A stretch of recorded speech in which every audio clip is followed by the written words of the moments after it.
Whoa!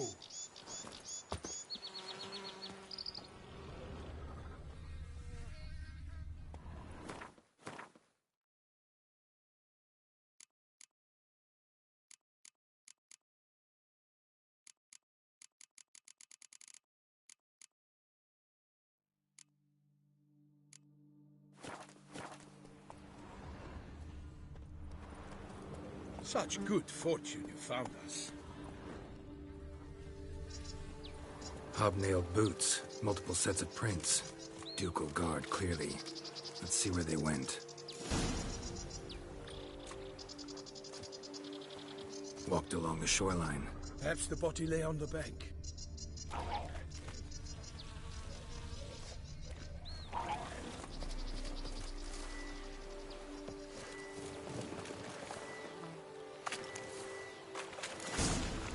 Got guests. Careful.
Come on now.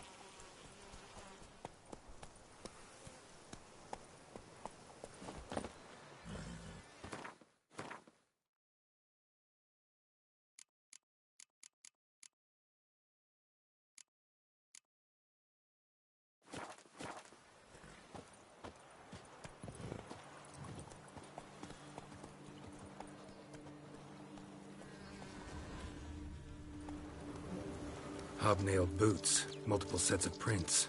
Ducal guard, clearly. Let's see where they went.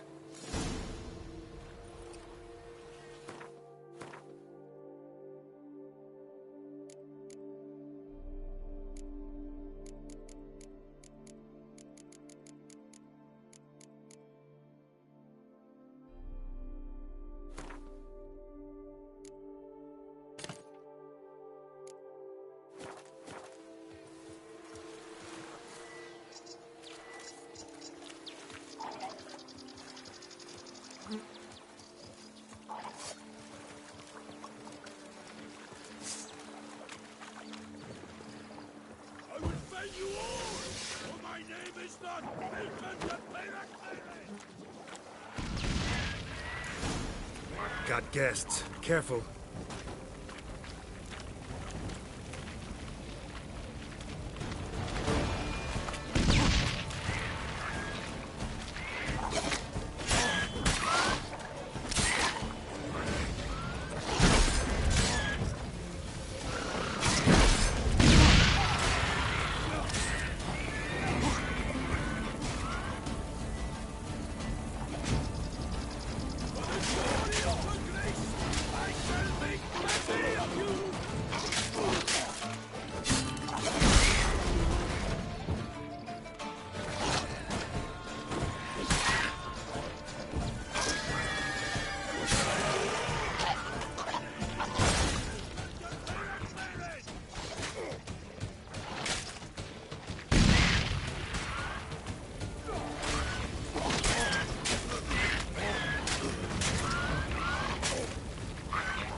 by the smell of blood. Let's keep looking. Walked along the shoreline. Perhaps the body lay on the bank.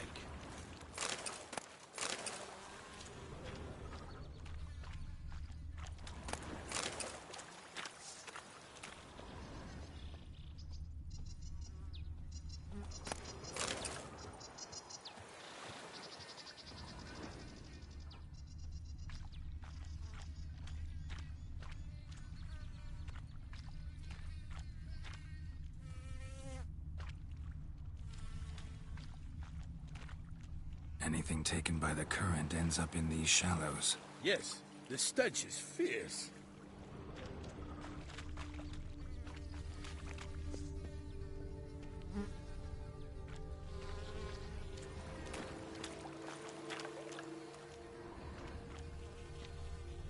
Only blood-soaked scraps left of the victim's clothing.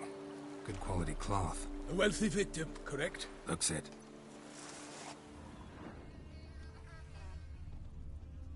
Blood. Guardsmen pulled these nets out of the water, then cut the mutilated body free. Gonna dive in, make sure they didn't miss anything.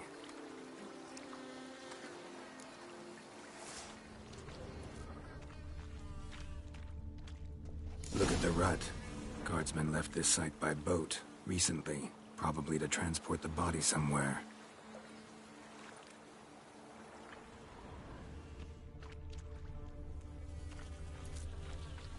Nets were attached here.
Silk kerchief, monogrammed DLC. A noble's accessory, clearly. Be nice to know where they took the corpse.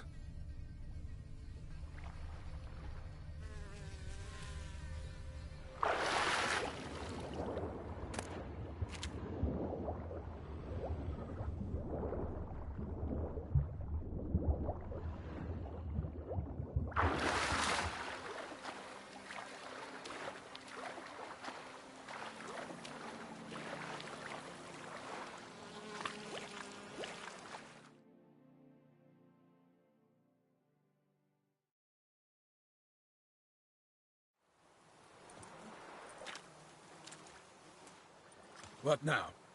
This isn't the site of the murder. We know that. Current brought the body here. Corpse got caught in the nets. Guardsmen pulled it out, put it in a boat and took it somewhere.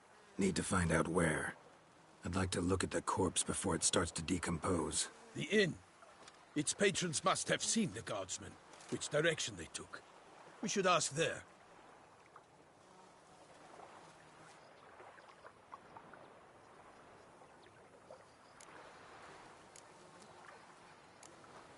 Seems we've got ourselves an audience. You think this surprising? The locals will tell the children of children they do not have yet, of the day a quartered corpse was pulled from the river. One thing. Found a handkerchief in the water. Monogrammed DLC. Mean anything to you? Delacroix? It cannot be. Was it he the beast slew? Seems so. Knew him well? Long past. We were close friends once, but our paths diverged. He was a man of extremes, standing by his companions, no matter the odds. Fighting his foes to the bitter end. Foes? You have a lot of them? He did. But I do not see what that has to do with the beast. Ah, Geralt, you've struck a raw nerve. Memories of a time long past, to which I'd rather not return now. I understand. We can talk later. Let's go to the tavern. I shall have to leave you soon. Return to court. Barely got back to Toussaint. A knight in the service of Her Illustrious Highness knows no rest. In fact, I'd feared I would return too late to fulfill my duty. Yet it seems I've arrived in the nick of time.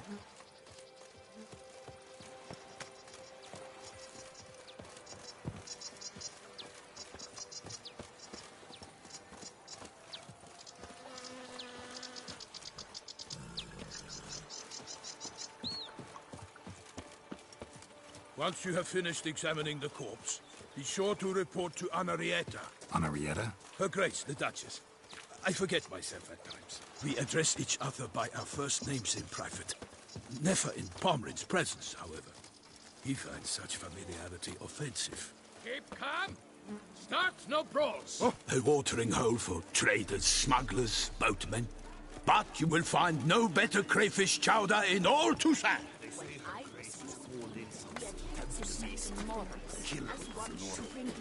What? With no lives brave enough? Of course we have. Bravery's not enough against the beast. Sending the dark straight into a trap. That's you've said one too many and have started spouting Clifford.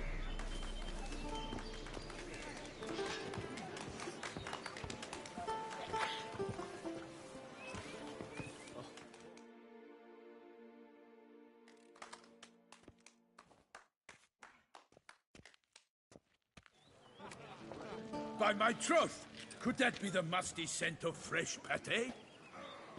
Naught else, Sir de Peyrac Peyran. I see time has not dulled your senses. We would be honored if you would join us. Your companion as well. But why do I not detect even a whiff of crayfish chowder? No soup today, on account of there being no crayfish. I reckon you've not heard, but all I caught was a corpse.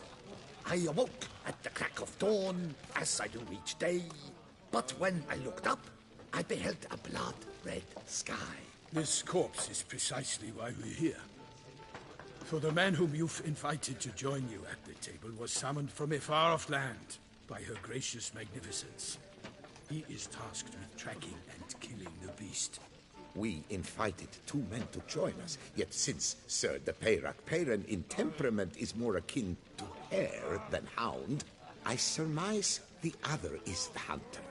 With whom do we have the pleasure? Name's Geralt. A humble introduction. You've clearly not tarried long with Sir de Peyrac Peyran. Spare us the petty insults. Geralt is a master of the witchering trade. He has questions concerning the beast's last victim. I was the one to find the corpse. The sun had just risen when I awoke, sat straight up in my bed, looked out the window, and beheld a sky red as blood. Ask Geralt, please, or we shall be here till winter.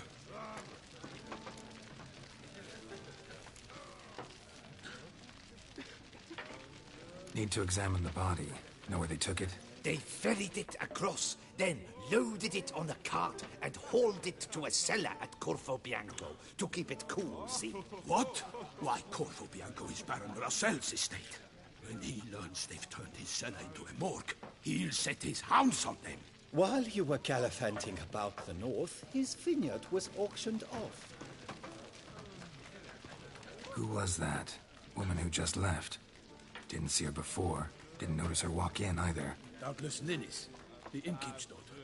But hold, Geralt, because this is an outrage. Russell's vineyard was auctioned off? Inconceivable. It is no secret the Baron had gambling debts up to his ears. It finally came time to collect. His creditors auctioned off his property. The ducal chancellery bought it, in fact. Russell now bunks with his brother in Vicofaro. I told Russell he'd get his comeuppance. How long can one throw on past heroics? His creditors must finally have defined that his promises meant nothing. Such are the times. Today's knights are pale shadows of the heroes of yore. It's true what they say. God sent the beast to punish us for straying from the old paths. So folk think the beast's divine punishment.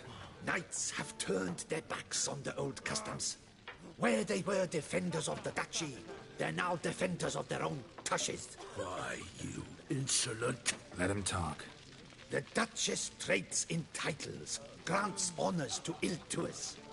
We've strayed from the path of virtue, lost the gods' favor, so the gods sent retribution. Don't listen to that nonsense, Geralt. It's rehashed street preacher codswell. Yes, the rebel rousers have been sprouting up like weeds lately, each offering the same bill of goods.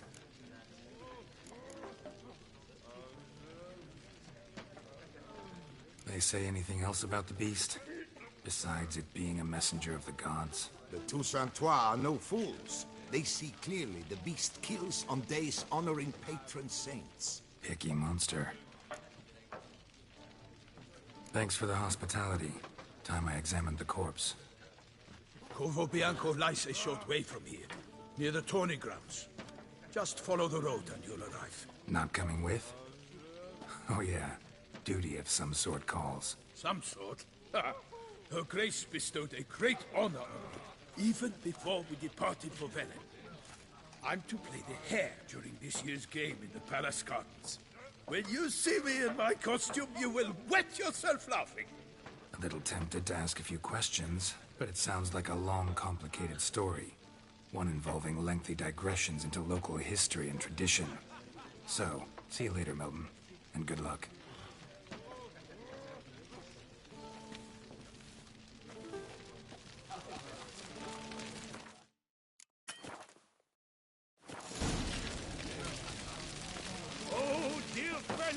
With a fish hook like that, you must have your pick of the ladies.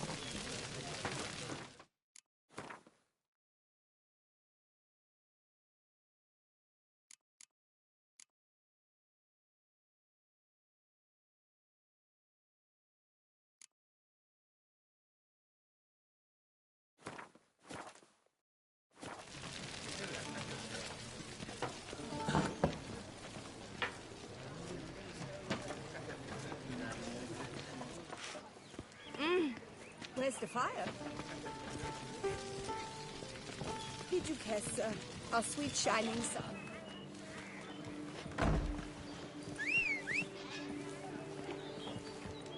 To be born in Toussaint is to be born under a lucky star.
Run, Roach.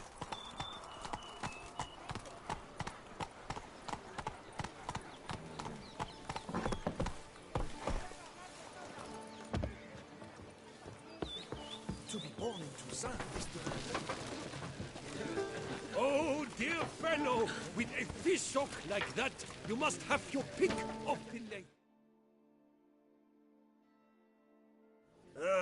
Normally, I'd encourage you to try our famed fisherman's chowder.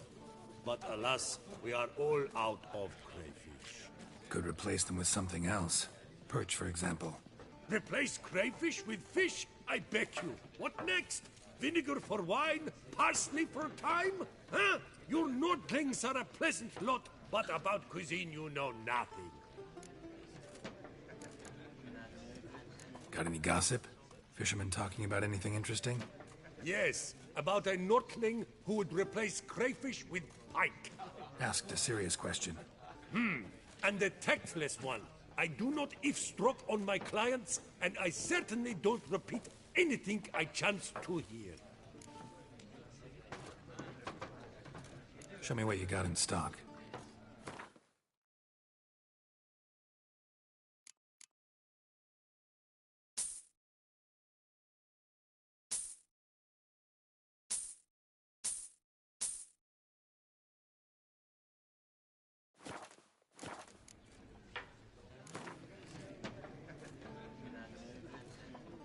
Not likely to taste your famous fisherman's chowder, so maybe we could play some Gwent.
Thought I knew them all. Guess I was wrong. Must be a one-off. Message on the back, signed by a certain Count Monnier. Invitation to a tournament. Interesting. The North must be a terribly barbaric land.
By the prophet's rings.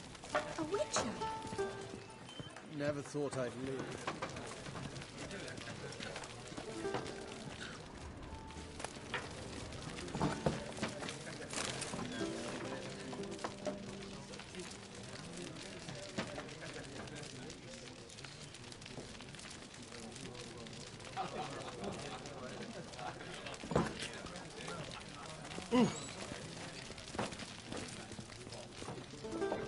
By the prophet's rings. A witcher.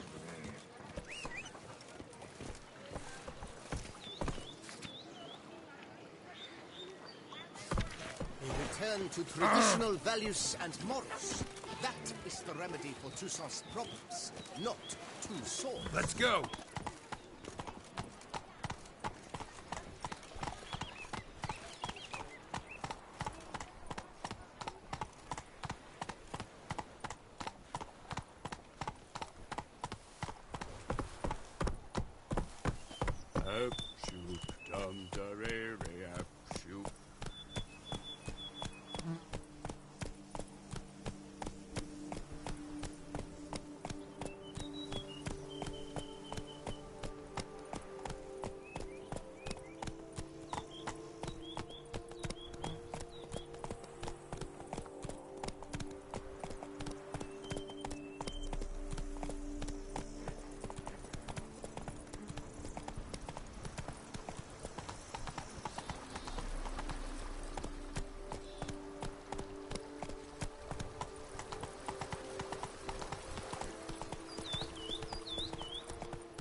Sounds of a fight. Have to hurry.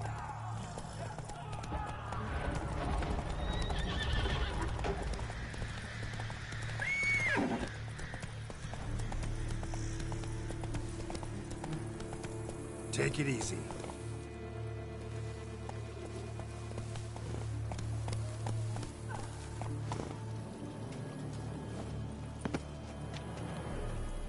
Damn it. Killer must still be here.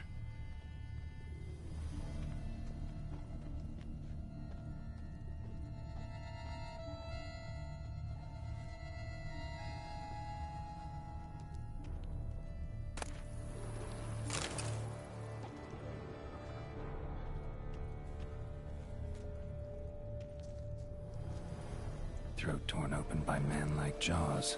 Man-like, except for long fangs. Busted ribs, blood from the ears. Took a solid hit. Massacred by a vampire. Not an Ekimara, though. Or a Fletter. Bruxa. Gotta be.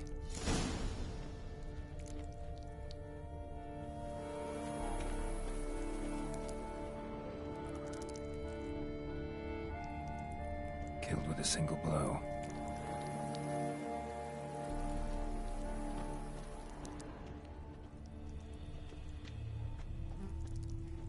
Woman from the inn was wearing this coat.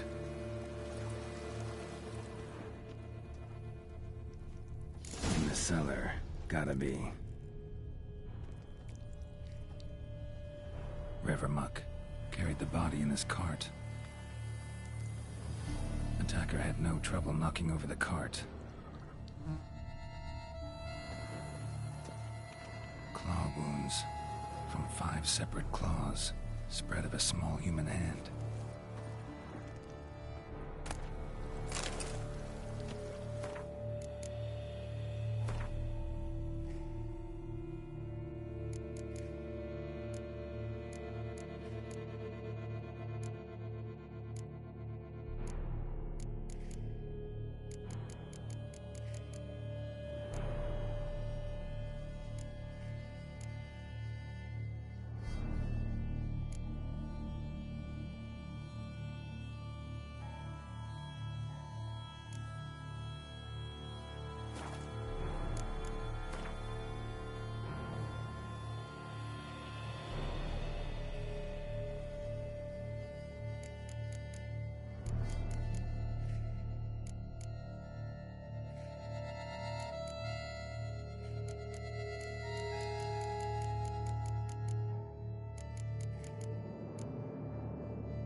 Blood and moon dust.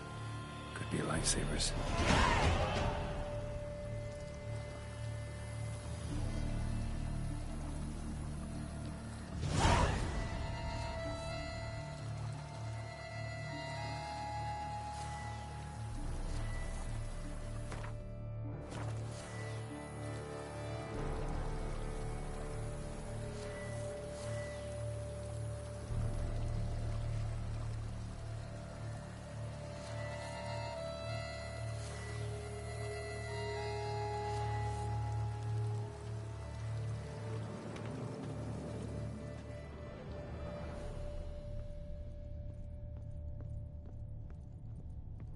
Footprints.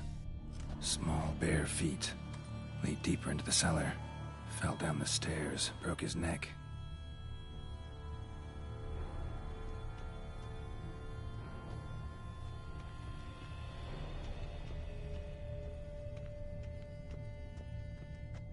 Hurled against the wall with great force.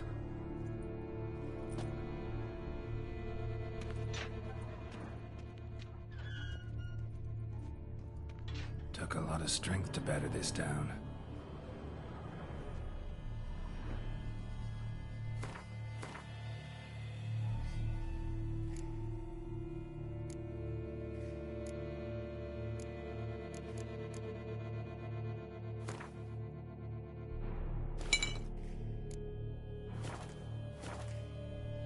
Used this to batter down the grate.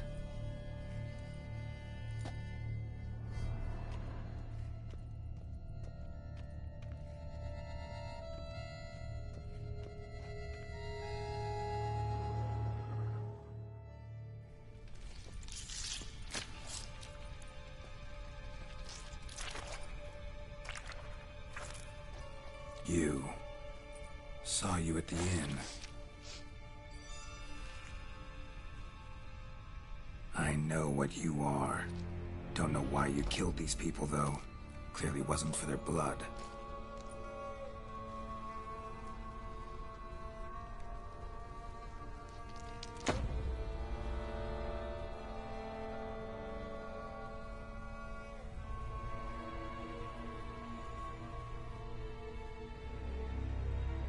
We don't have to fight.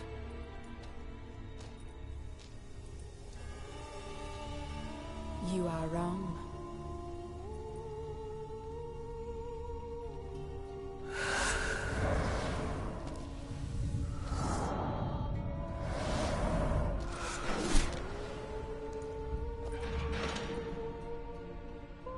I cannot let you leave.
Men to get to the body. What was she doing at the table, though?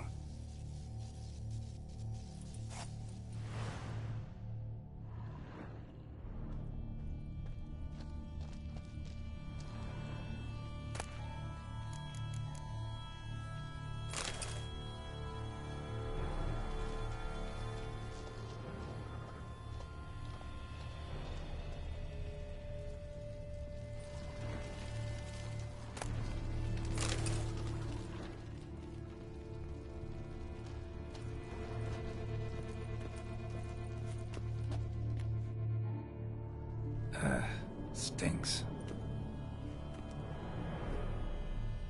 Waterlogged. Both hands amputated. Body was quartered just as I thought.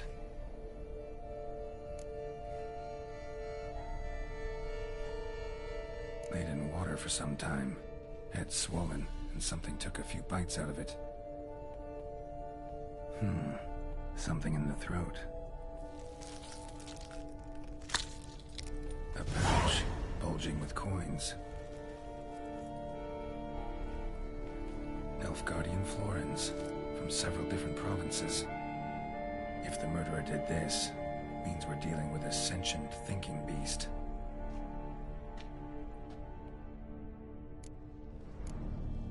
Body was chopped up after death. Blows struck with great force, but bones sliced through, not crushed. Creature that killed him had long claws, sharp as a witcher's blade. First sank its claws into the victim's heart. No Bruxa did this. Third hand. A spare? Except it's clearly not the victim's. Guardsmen must have not noticed it as they picked everything up. How's this possible? Still warm. Blood still flowing? Several monster species can regenerate. Never heard of that happening to their severed limbs, though. Or of their limbs seeming completely alive after so much time. Examine the tissue more closely later. Might learn something.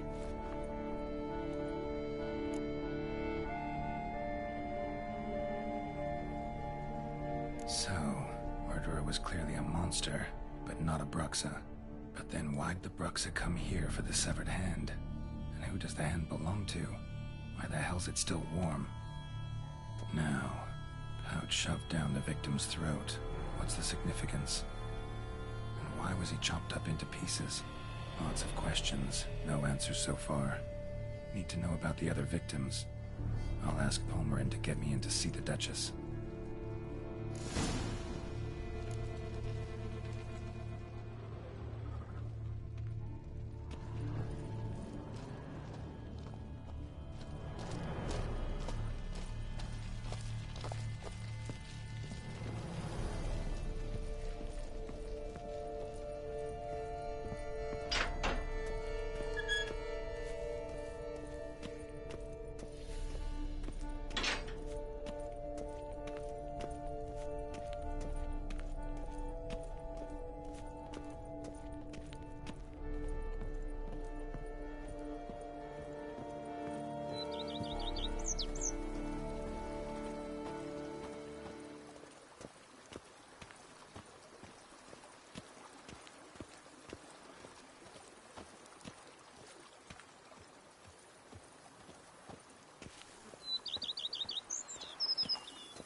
Hey-ya!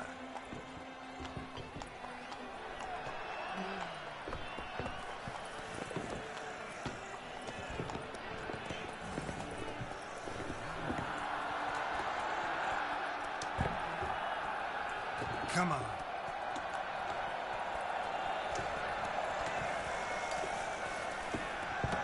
Move it.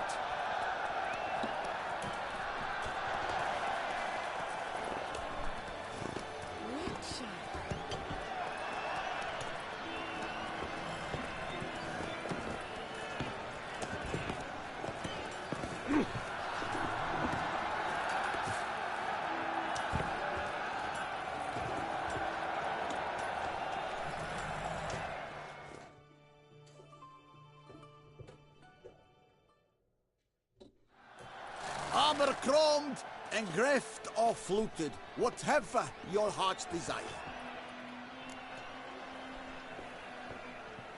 Let's see what you got in stock.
Know you're busy, but you up for a round of...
Thought I knew them all. Message on the back.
Slow now.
Oh!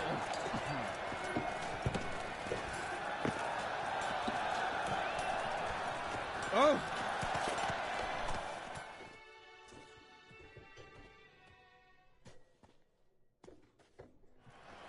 Armor chromed and greft or fluted, whatever your heart's desire.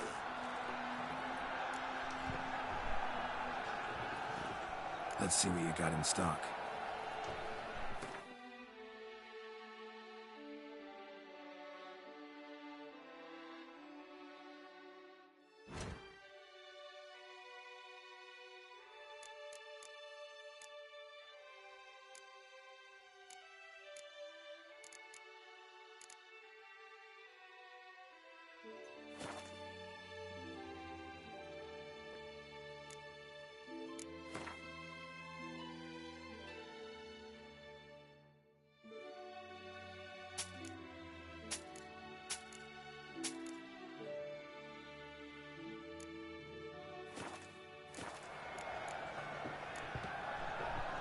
So long.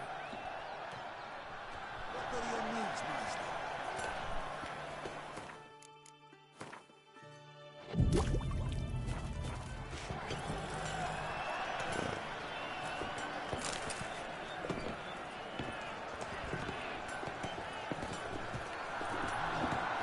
Good man! I need a fresh set of shoes for my mount. Promptly. At your service, sir. The racing model is one I recommend. Light, durable, and a mere 50 crowns apiece. I shall pay you double provided they are ready today. Yes, fellow knight and friend?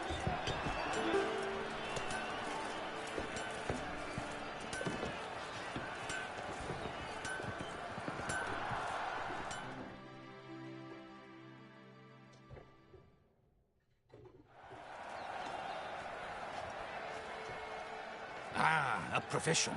I like to trade with your kind. You actually appreciate quality workmanship. What have you got there?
So long.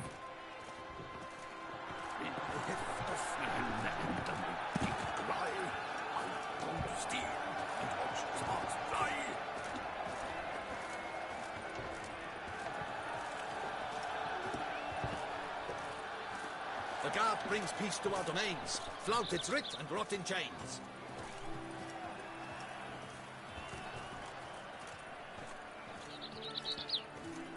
The guard brings peace to our domains. Flout its writ and rot in chains.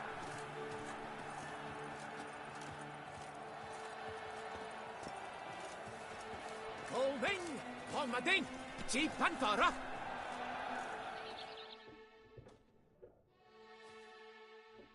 Welcome, my good sir. Need a bit of grooming.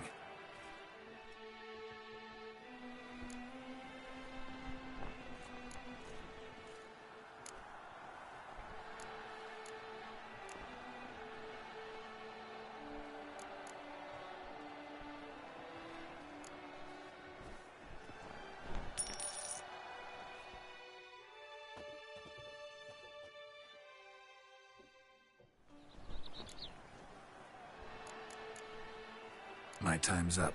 So long. Holmadin, Chief Pantara.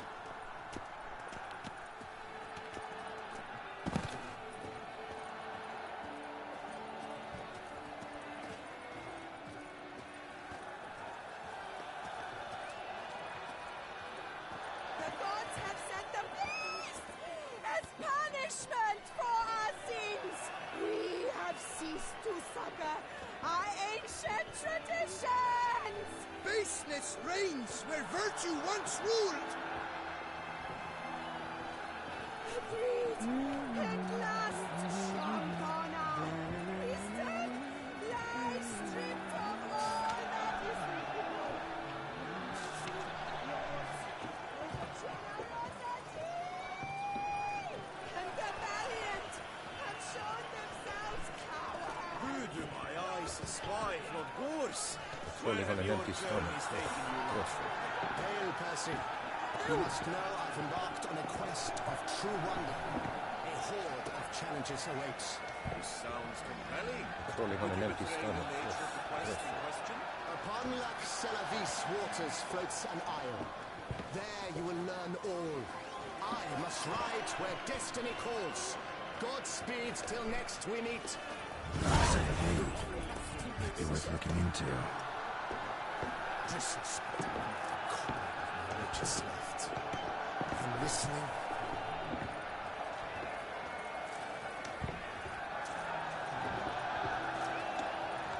Giant arched forth the roar so hot it shook all the bones. Jeez. Then what? Halt! The red scarlet points.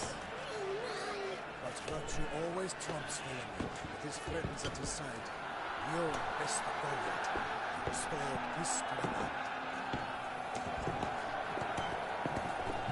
Especially the place with wine by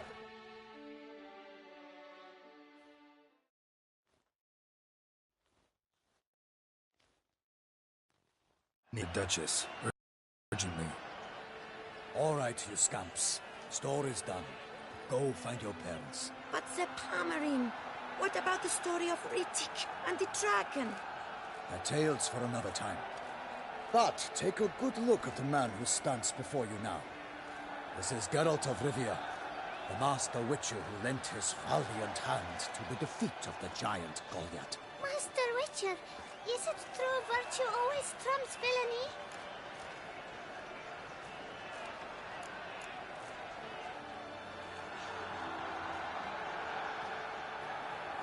Not always.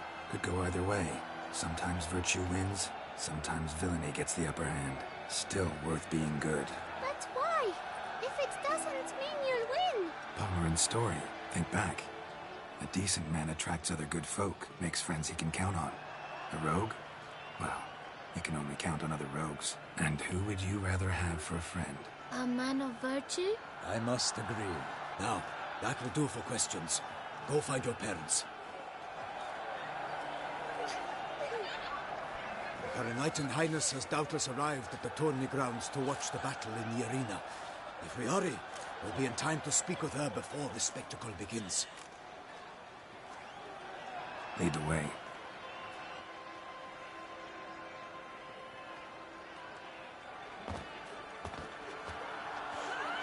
Who's fighting? Nilfgaardian gladiators? Close, but not quite. As we'll soon see. Someone's gonna fight a Shamar with only some bells on its tail to confuse it, slow it down? Whatever is the problem? The beast is a gift from the Emperor, no less.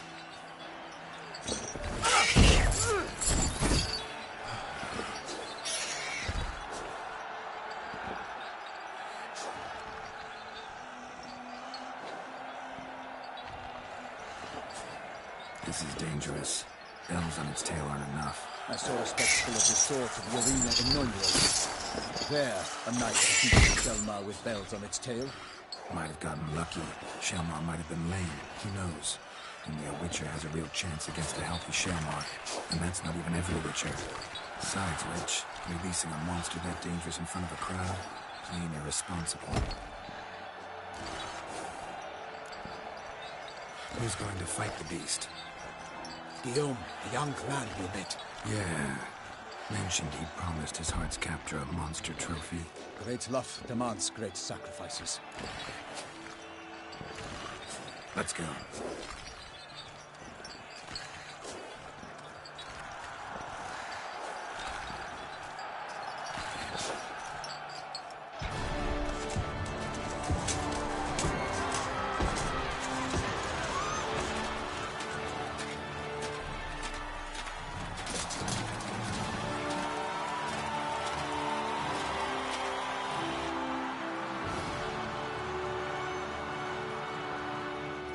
I dedicate my imminent victory to fair Lady Vivian.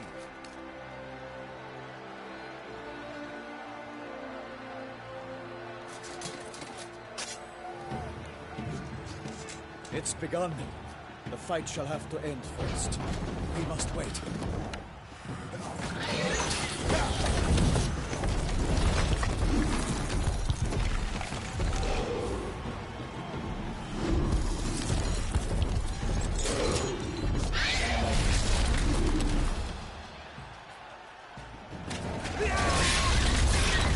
Got a bad feeling about this.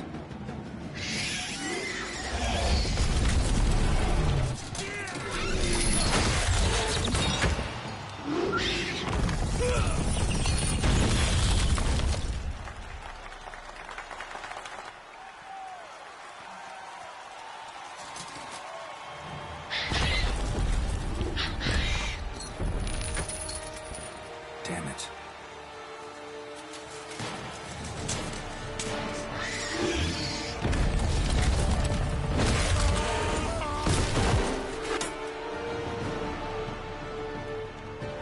We have to help him.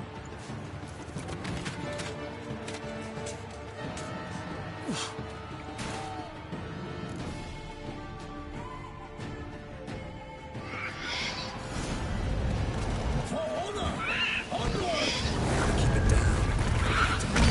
Here's us. Alas, for Nightling, the beast heaved its foul words. Let loose the roar and knock it to earth. One mighty bound to give fight to the beast. It stands to pound. Out of its way. And thus the witch's life is up. All our hopes, alas, turned to dust. Drink up the ocean and set fire to the wood. Nothing in this corner can come to any good.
beast has been weighed by the gods!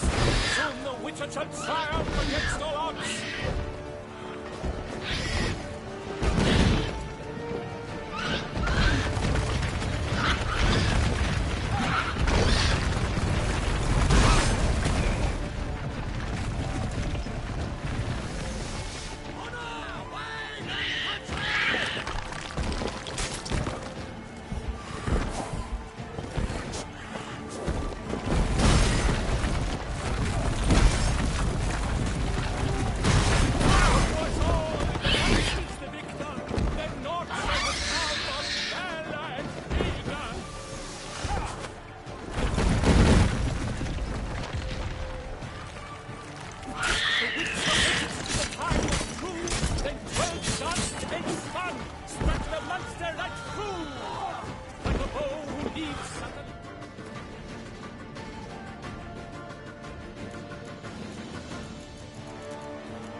So the Witcher wooed the Selma, then its foul heart turned.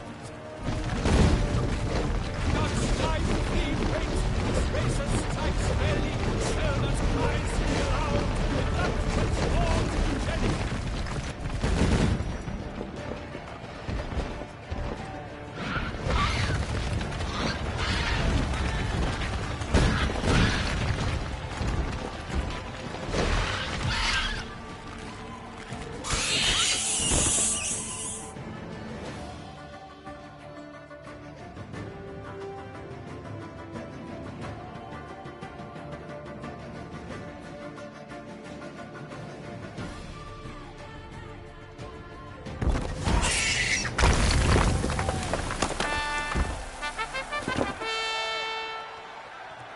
The Selma lies defeated by Geralt of Rivia, master of the witchering trade. Behold, as the last gasps of life seep from the beast.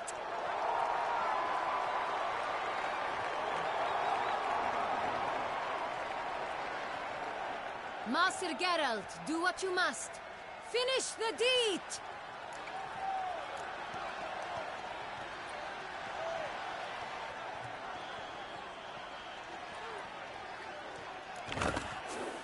Monster's no threat. No need to kill it. A victor may always show mercy. It is his right. Long live Geralt the Merciful! Pikeman, see to the beast.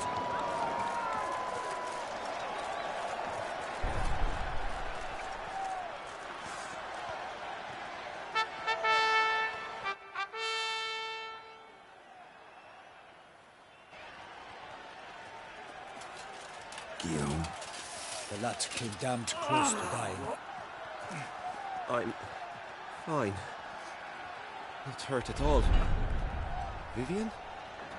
Smile as befits a hero and keep silent. Speech clearly paints you. She approaches.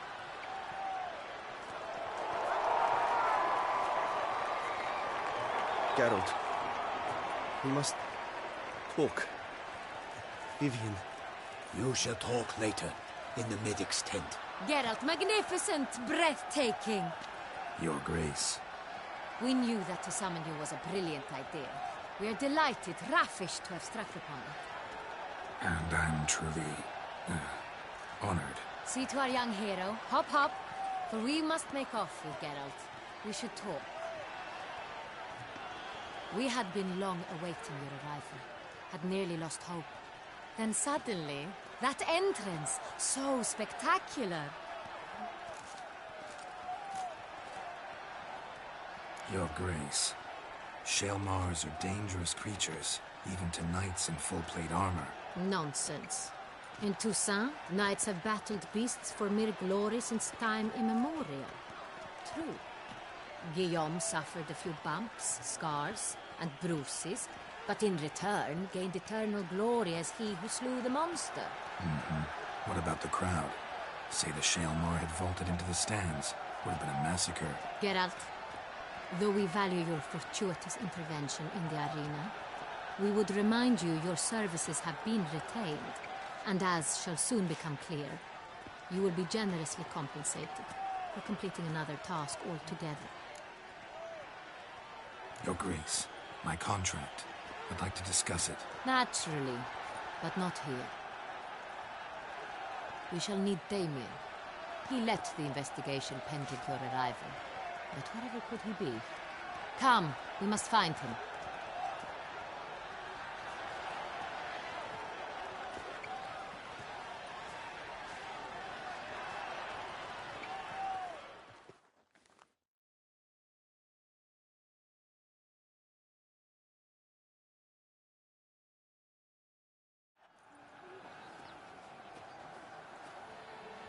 Tell us, have you come alone? Or did Viscount Julian accompany you? Wish to see Dandelion, Your Grace? Yes. I mean, no. Yes. But solely to tell him we regret. Yes, deeply regret rescinding the death sentence we so justly handed down upon him. If we could turn back time, we would make certain he sat in a tower till he rotted. No, we would ensure he was broken on the wheel, then drawn, hanged, and quartered.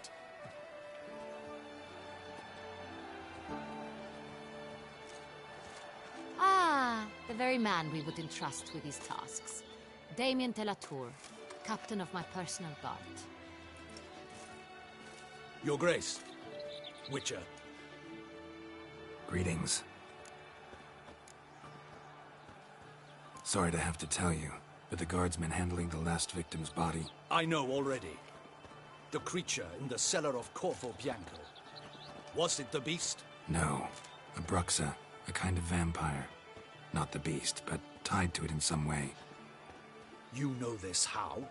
Through careful analysis of the evidence, both on the riverbank and at Corvo Bianco. Do you mean to insinuate the investigation thus far has been sloppy? Geralt insinuates nothing of the sort. We must listen to him attentively. I examined the body of the beast's last victim. Might have found something. Need to analyze it. A quiet place, that's what I could use most right now. And maybe the help of an alchemist or a mage. Also like to hear all you know about the previous victims. Take it Sir de la Tour is my man for that. Firstly, call me Damien, please. Secondly, you should know I spoke against summoning you here. I've heard much about you. You bring trouble, or thus far have, always. And we've enough trouble as it is. Yet we are capable of defeating the beast on our own, without an outsider's help. I've no doubt about it. Damien, we settled the matter of the Witcher's employ some time past. Definitively. Since you have broached it nonetheless, let us discuss Geralt's pay. Are the legends true? Do Witchers usually demand that which you find at home, yet did not expect? Yes, Your Grace. The law of surprise. Time-honored. We shall becant it. The surprises we encounter on a daily basis would be of no value to one such as you. What awaits at the palace are edicts to sign and portraits of suitors from far-off lands. I fear you would find little use for either. Thus we've decided you shall receive the deed to a vineyard, Corvo Bianco, and a sum of coin. You will doubtless consider this adequate. Title to the vineyard shall be given to you at once. Surely you'll need lodgings while you hunt.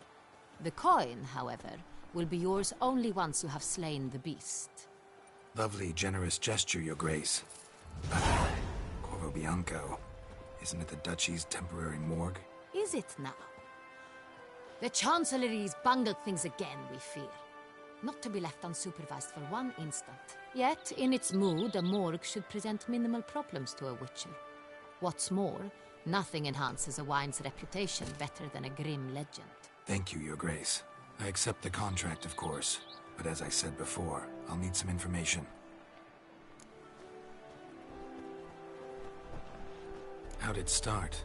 Who was the first victim? Crespi was the first to die. He was famed once for his many glorious tournament victories. Then he grew old, hung up his sword, and took to winemaking. Crespi was not loved by the wine merchants. He was ruthless in business and thought to cheat many a time. He asked us for a dispensation from all court ceremonies. We did not grant it. We could not. Once you've taken the oath of a knight, you remain a knight till death. How'd he die? Where'd they find the body? Quite unusual, the circumstance. He was at a feast when suddenly one of his fellow feastgoers noticed he was missing. The town watch found him an hour later. On his hands and knees, propped against the town pillory, his sword hanging from his neck. He had died of wounds inflicted with claws, not a weapon. Blows of great force. So he died suddenly, but the body was on its knees, meaning someone posed it. So it seems. Second murder. Tell me what you know. In the city there are certain nooks. No one reasonable ventures there after dark. Ramon Dulac's corpse was found in one such place. With the first murder, terror gripped the city. Its inhabitants grew wary, kept to safe areas. Consequently, news of the second victim came to us from a group of concerned cut-purses. Criminals fear the beast? Telling in a way. Take it you've excluded the possibility that Ramon died at the hands of these bandits. Do you believe me, an amateur? Not hands, but claws killed Ramon Dulac. The wound was deep, clean. His body was found in the gutter, dressed in a nightshirt and cap, a pillow placed under his head, and his sword replaced by a bed warmer. Ramon Dulac, a knight who but a dozen years past was an advisor to our father, the Duke. Someone went to a lot of trouble to make him look ridiculous.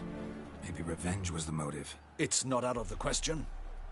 Dulac had shady dealings with the criminal underworld, but no one ever came forth with concrete proof of any misdoings. So, first two victims were knights, best years behind them. The same could be said of the third. Sir Delacroix was wont to claim that in modern times knights face new challenges, enterprise being the latest addition to the chivalric virtues. He made a veritable fortune in the grain trade. Palmerin even nicknamed him Sir de la Stinch. Found a coin pouch on his body. Contained florins dating from various times, hailing from different provinces of the Empire. Delacroix loved coin, true, but had no patience for numismatics. Lots of similarities between the victims.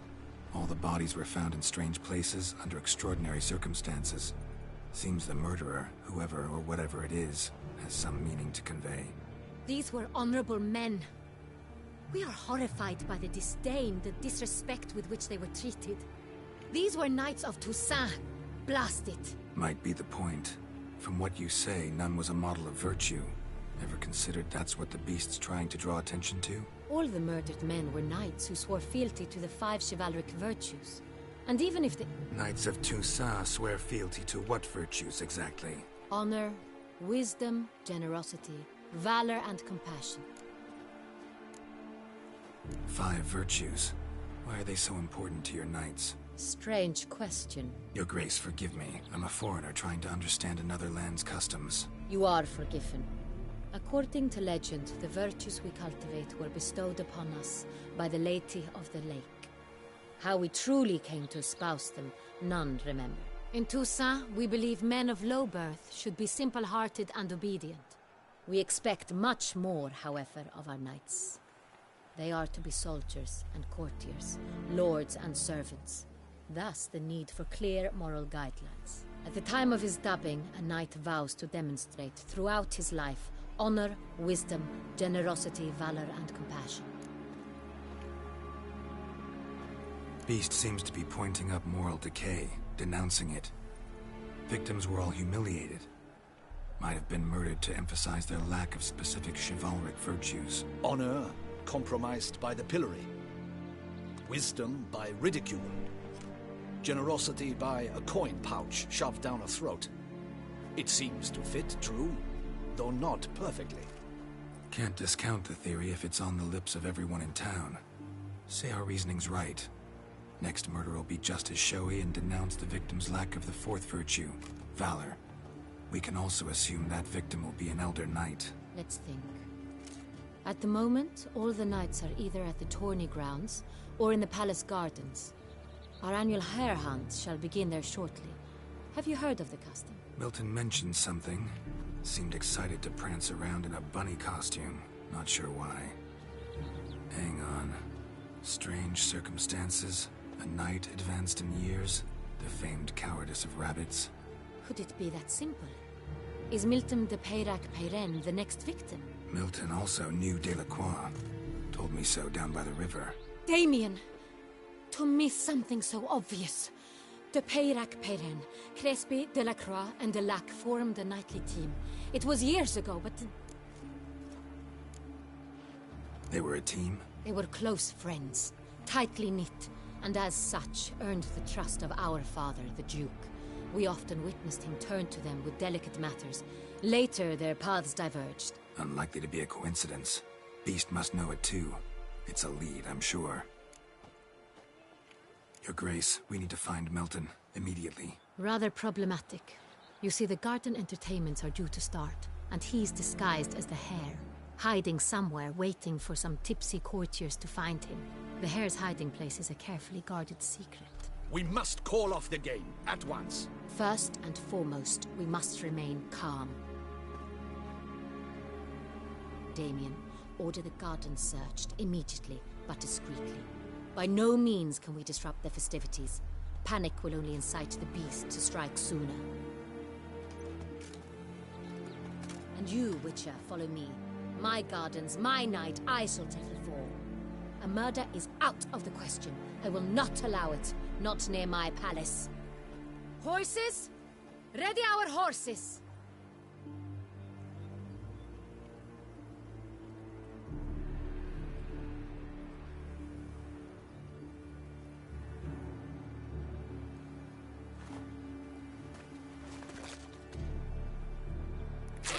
Your Grace!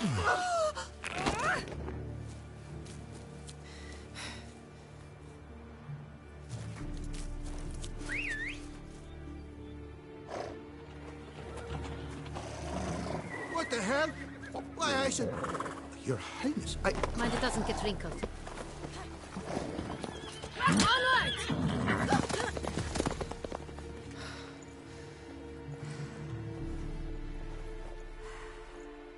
Hey! That is silk! Be careful! Give it to me!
Your Grace seems right at home in the saddle. Like the wind! Clear the path! Clear the way, I said!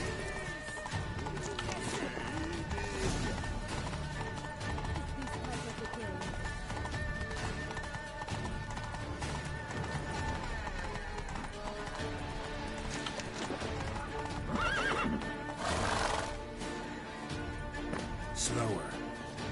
It's here! Just round the corner! Hurry! We must go to where the game is being held. The participants must find a unicorn's horn, a golden fish, and a phoenix egg. With these in hand, they can deduce where the hare, Milton, hides. Mean we need to find those things too? We've no other option. But time is of the essence, so we shall have to break the rules.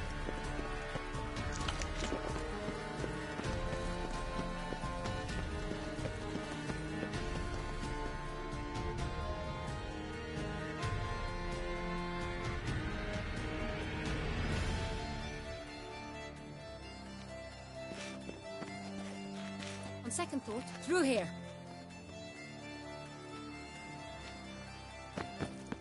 I shall show you where the hunt plays out. Then we will split up. You will get hold of the unicorn horn and the golden fish, while I nab the phoenix egg. That will be quickest. The unicorn. How do I catch it? It's terribly skittish, true, but I'm sure you will find a way to earn its trust. It turns around, over there, look. Golden fish. Do I need a rod or a net? Please, Geralt. It's not a real fish. Look there, towards the water. See the lights? The hunters are trying to hook the fish from boats. You must simply dive in and find it. The golden fish and the horn both contain things or clues that will help us find Milton. Once you have fish and horn, find me among the other phoenix egg hunters. All clear? Then let's get to it.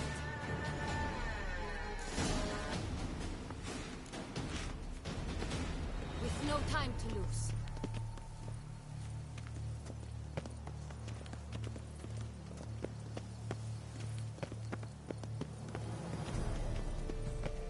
Fiorano of the 1290 vintage.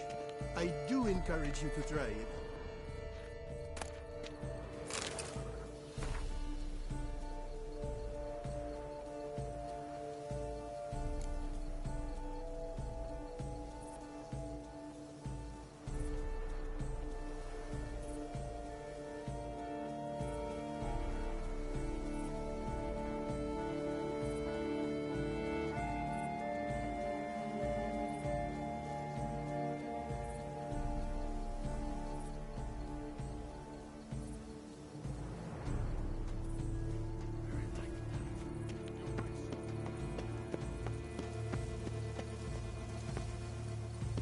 Keep calm.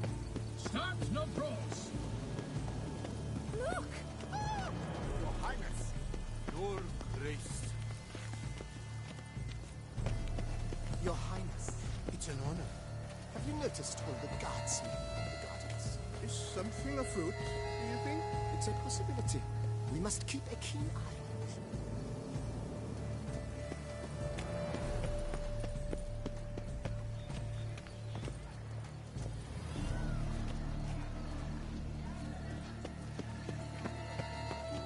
With no time to lose. This est flows in the veins of Toussaint.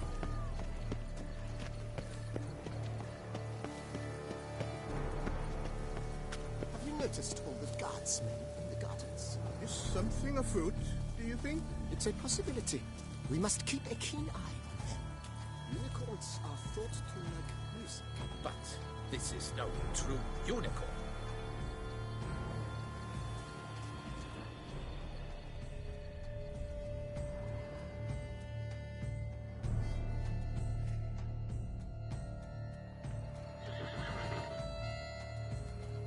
Perhaps an apple will work.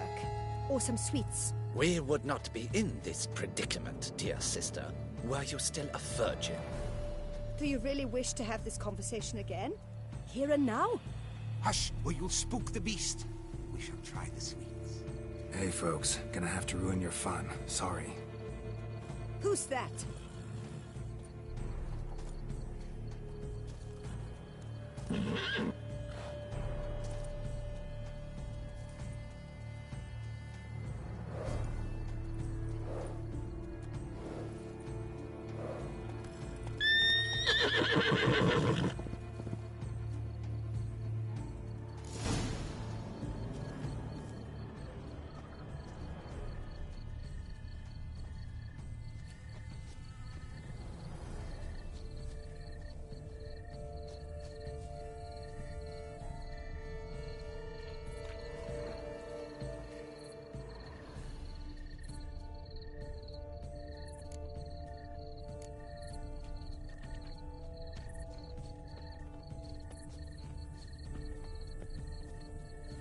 Crispy apple.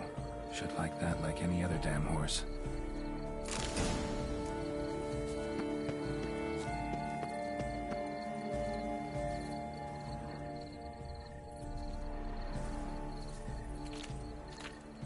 An apple Yum, yum.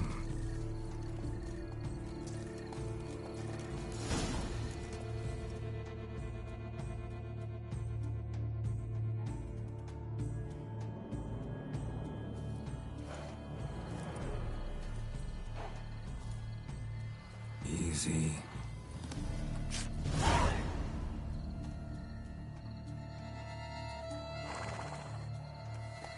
Gardens are huge. Be better off on horseback.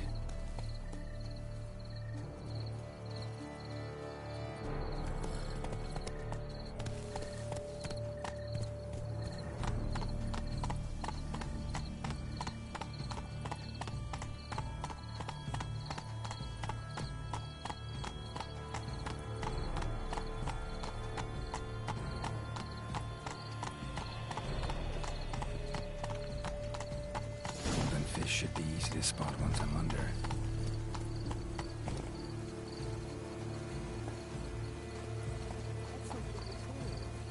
Must be golden. Do you think I don't know? The light, it's positively useless. She can't possibly see a thing. What precisely is that? An abstract work, gentlemen. The future of art. Never worry, dearest. I'm not. We should soon walk another.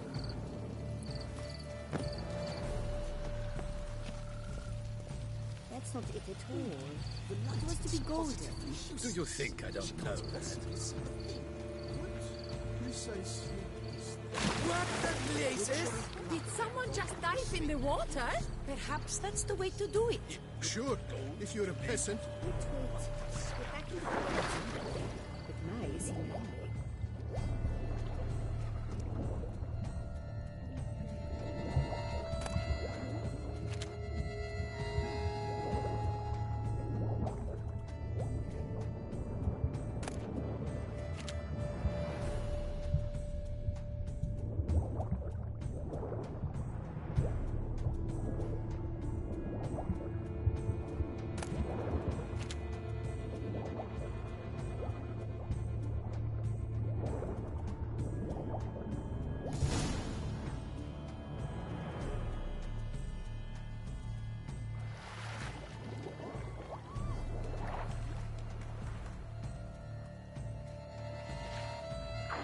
Hey, wait. Stop. It's important.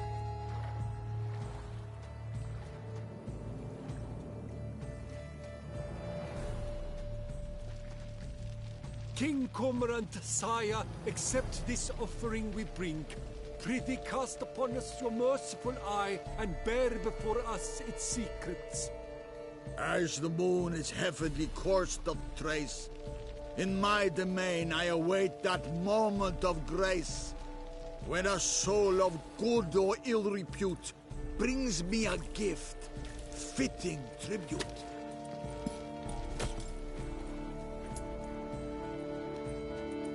A key.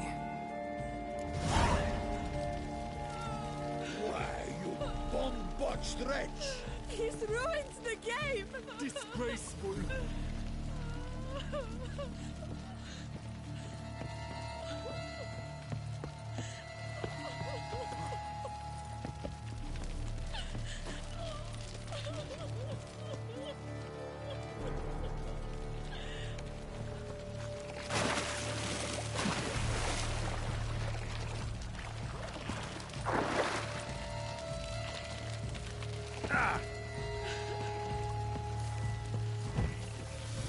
This is an outrage.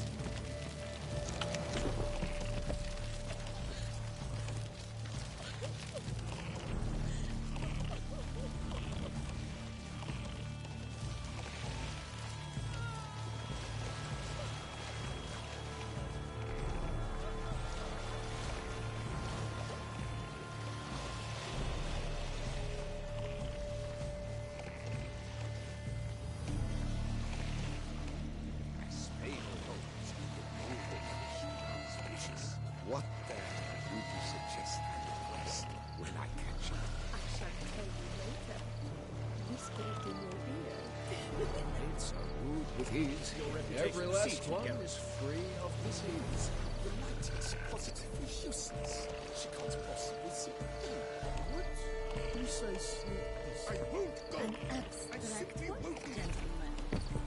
future of art.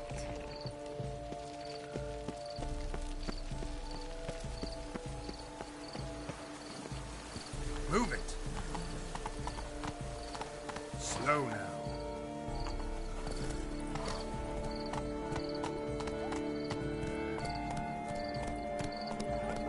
Behold the leopard from faraway Zaricania. A predator wild, bloodthirsty, and ferocious. Beauty and grace embodied in murderous form. Like nothing else. A splendid beast. So fierce.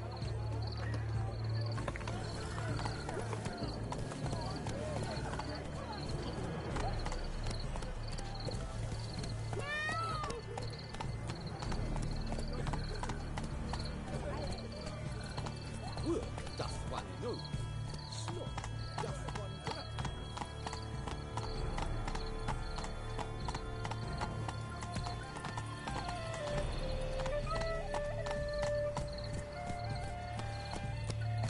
Come on.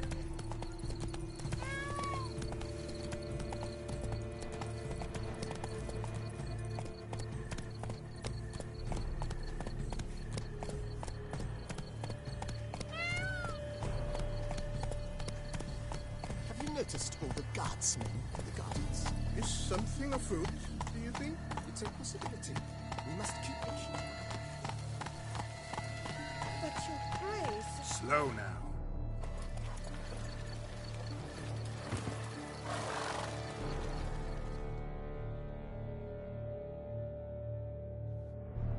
If you please, Your Grace. We do not please. We act out of the highest necessity. All shall be explained later.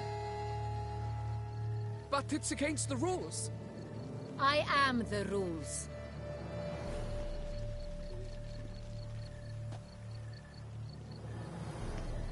Geralt! At last. Got a key and a clue. And I've another. Show me yours.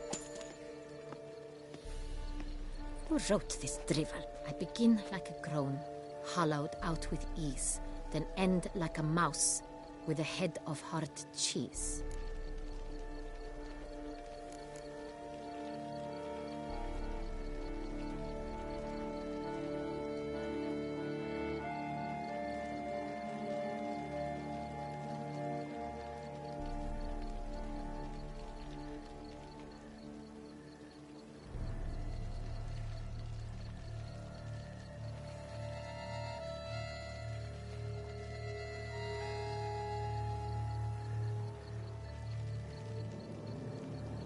Let's see.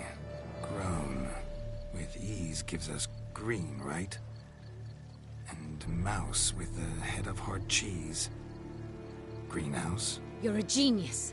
Several greenhouses in the gardens, indeed, but only one locks, the key to which looks just like the one we found. Greenhouse it is then. Let's go.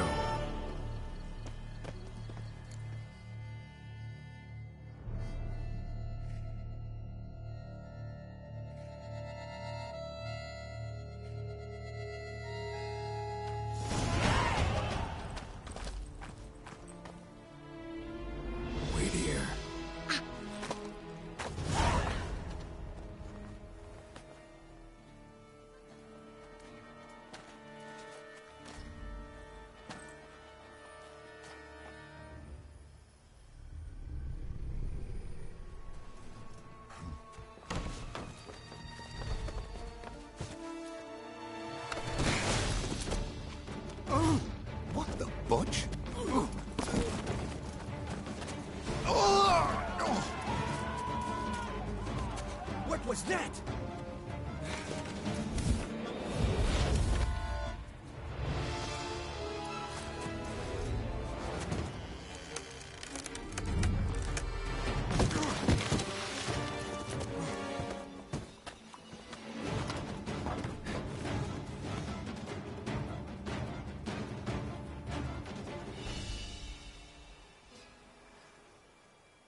I'm here.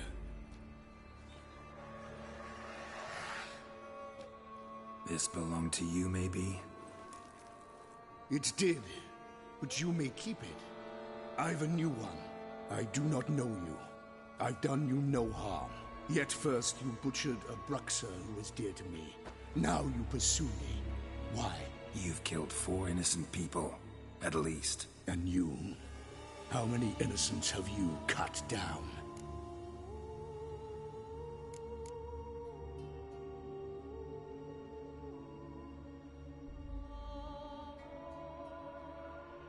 I don't kill innocents. Murderers, though, you bet. I'll soon be done. I've but one left. And you, should you not stand down. And once you're done, intend to leave? Go kill somewhere else? No. I intend to live. Happily ever after.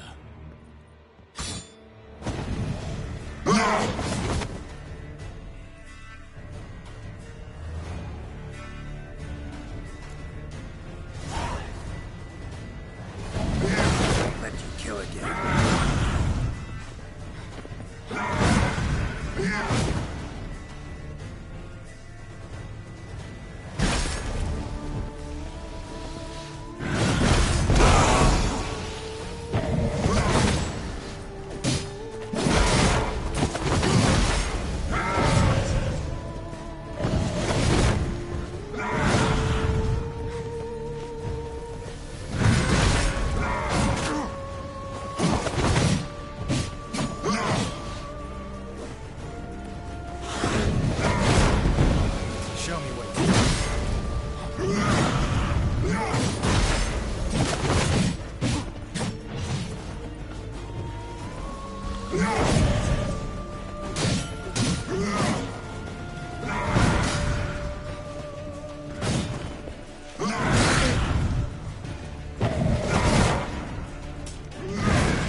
You were to stay where you were. Regenerate! I know you're in trouble. I can help. I'll help myself! No, he's my friend.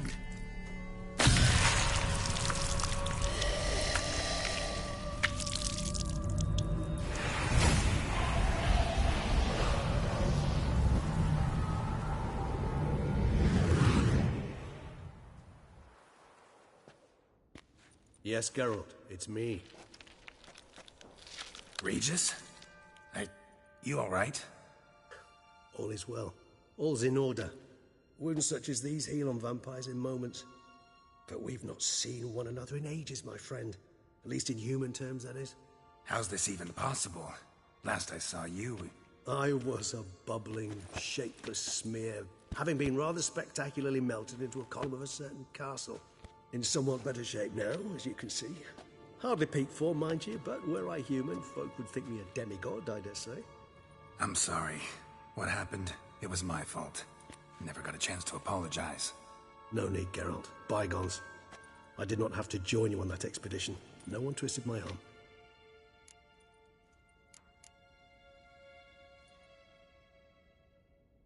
Miraculous regeneration. How do you manage it? I had help. From the one you hunt. Him? How? And what have you been doing all these years? Not the time nor place for such stories. I suspect we'll get a chance to speak at ease and at length later. Now, however, we must deal with the reason that brought us both here.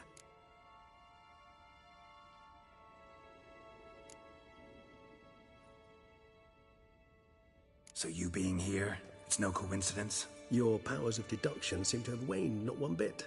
I'm happy. I came here for Detlef. I fear he's become entangled, landed himself in serious trouble. So that's his name. He's your friend? You might call it that. Though Detlef is... how would you humans put it? More bestial than I am. But not to worry. I'm working on him. Haven't exactly done a great job with that. He's killed one knight since I got here. At least 3 others before I arrived. For good reason, I'm sure. Understand, Detlef is not some decadent shit who kills for sport, or to assuage a dryness of throat or a dullness of mood.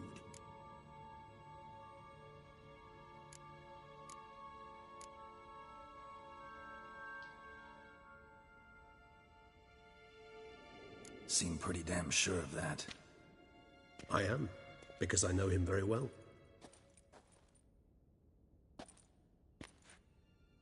Despite appearances to the contrary, you two are quite alike. You've both noble hearts, yet you both are wont to perform ignoble deeds. When circumstances force you to, of course. Remember the year 964? That was 3 centuries ago. Blind fear gripped Rivia, Lyria, and Spala. Women and children were dying.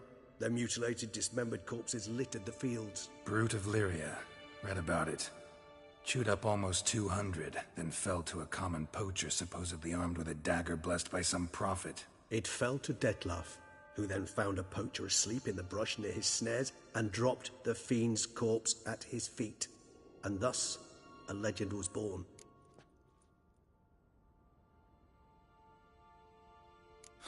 Vampires rarely help humans. Must have had his own agenda, hunting the beast. You err. He slew it for one reason alone. The monster killed a lad who once, in the street, had offered Detlef an apple, expecting nothing in return. Terribly noble of him. You do not have a monopoly on altruism, my friend. Vilgefortz melted my body. Detlef found what was left. As per our codex, he had a choice. To leave me where I was, or to care for me and nurture my remains. He chose the latter. Regenerated me at no small expense in his own blood. Do you know what that means to a vampire? The gravity of the endeavor? Probably same thing it means to a human. You owe him your life. Much more than that. The act itself made us blood brethren. A bond so strong humans cannot even imagine. Which is why I know something ill is afoot. Always had an overdeveloped sense of empathy. Each vampire has a unique talent. One they hone over centuries. It's precisely what renders us so difficult to classify. Detlef's trump card is his herd instinct, his tribal propensity. In point of fact, he prefers the company of lesser vampires and shuns that of humans. If he walks among you, killing egregiously, it can only mean something's upset him, immensely. Anything specific? Some set of things that'd be likely to set him off? How should I say this? Detlef doesn't understand men, their world, its rules, its conventions. He's naive in a sense. He doesn't comprehend your games, knows not what it means to lie, deceive. Suggesting he's maladjusted, and venting his rage. I'm suggesting maladjustment can at times breed conflict. But is it the case this time? I cannot say, but intend to find out. Gotta find him, before something upsets him even more, and all Beauclair is awash with blood. Well, we share a cause then, just like the old days. Not entirely. I mean, when I find him, you know. I know you've a contract on his head. Yet your true task is to stop the beast killing, not necessarily to kill the beast, am I right? All in all, sure. Let us find him. By the time we do, I hope I'll have convinced you Dettlaff is no monster. Fine, all right already. But for now, evidence is stacking up against him. Hear that? The posse. Knights must have tracked me here. I'd prefer they not find me here. I'd makeshift quarters at Mère Lachaise Long Cemetery. We'll meet there. See you.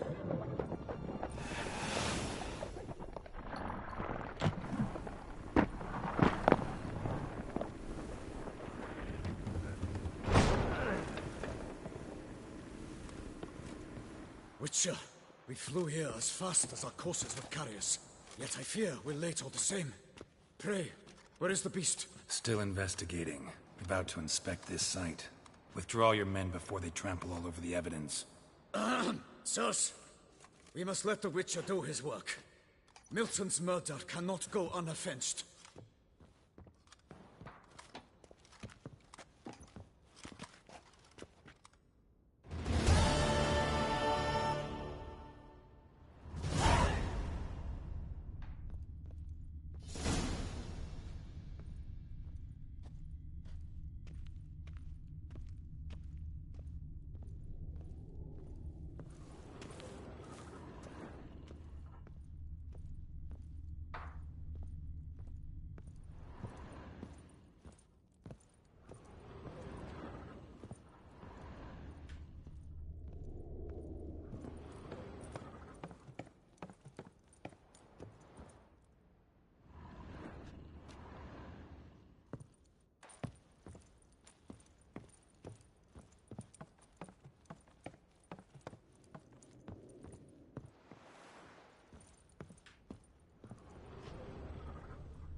Allow the Witcher to ply his trade.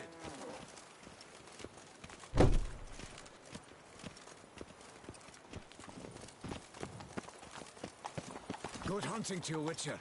We're relying on your mastery of your craft.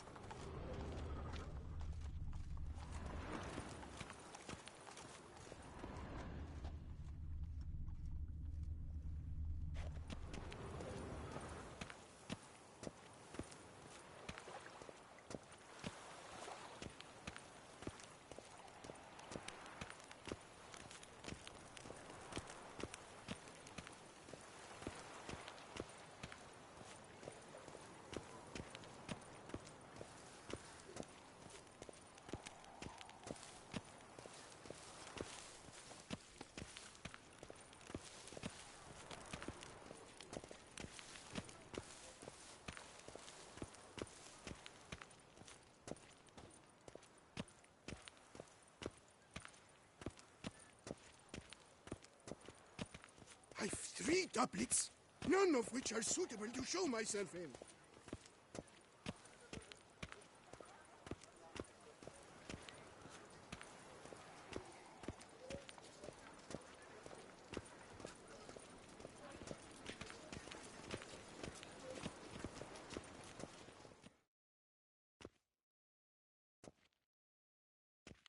Sir! Sir! A letter for you, sir! Letter? Who from? Can't rightly say, sir. I was just to deliver it.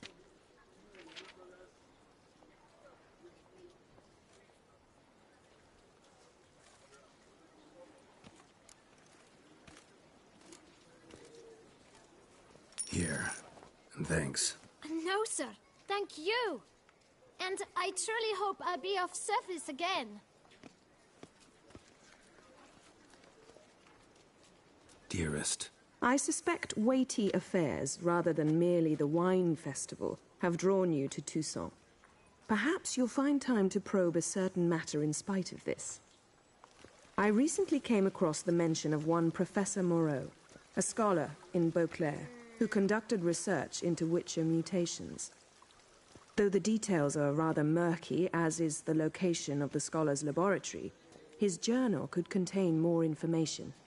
It lies buried with him in his tomb. I enclose a map I found in the book I happened upon. Though less than completely legible, I trust it will prove useful nonetheless. I felt this matter could prove of some importance to you, thus I dispatched this letter without delay. Whatever you decide, please take exceedingly good care of yourself. Your Yen. A professor who studied Witcher mutations. Might actually be worth looking into.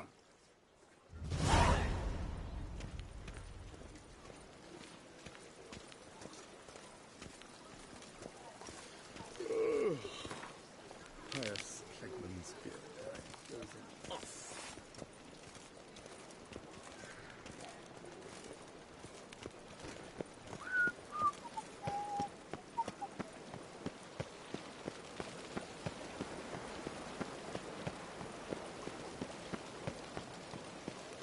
Long live Duchess Anna Henrietta!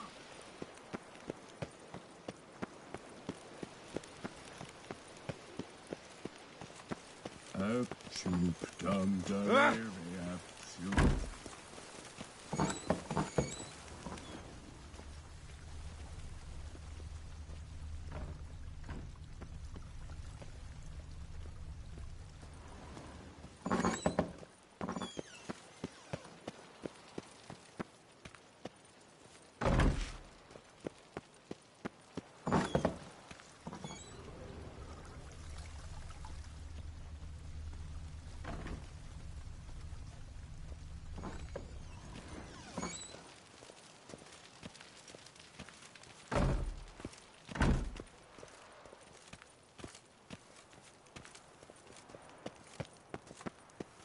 Patrolling on an empty stomach. Oof, dreadful.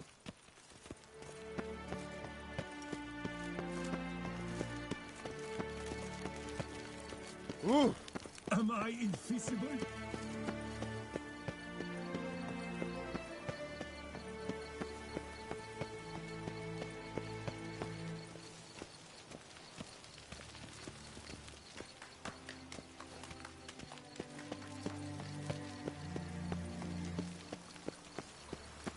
All work and no play, right, Witcher?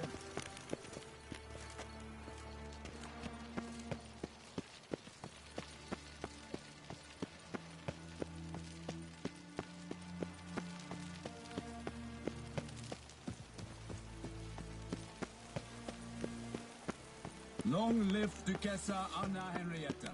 Nothing to see here. Move along.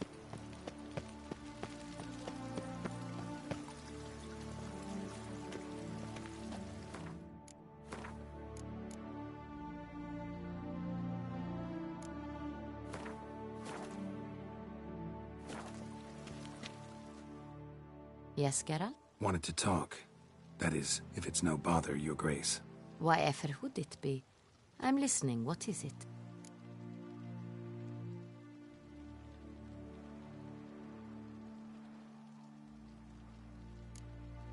This tourney, quite a dose of pomp and circumstance. We cherish this tradition. My great-grandmama Adela Marta elevated it to its current status. For the longest time, she could not decide whom to wed. Meanwhile, her suitors, and there were swarms, often dueled one another. In their contests, Ademarte saw an altogether comfortable way of picking the prime apple from the bushel of potential husbands, determining who had what she valued most in men: strength, valor, and cunning. Thus, she commanded them to take part in tourneys, though in the end she chose none of them, and wed instead the youngest son of Nilfgaard's reigning emperor, whom she met on a journey south. But Beauclair's inhabitants had begun to enjoy the night sparring. Very much so. And not only they. The year after, knights from far and wide gathered to face one another for sport and glory. And so it has remained. Though the price has changed. The Duchess's hand and half the duchy are no longer in the offing. Still, Beauclair's tourneys are famed the world over. Of that we are rather proud. Don't mean to pry, Your Grace, but curious how you met Dandelion. Mind telling me about it? So long as it's not a sensitive subject, that is. Oh, ancient history. My father announced a grand tourney. Julian was invited. He was to compose a song about a valorous struggle in the arena. What he wrote was the most beautiful love ballad I had ever heard. Papa was furious.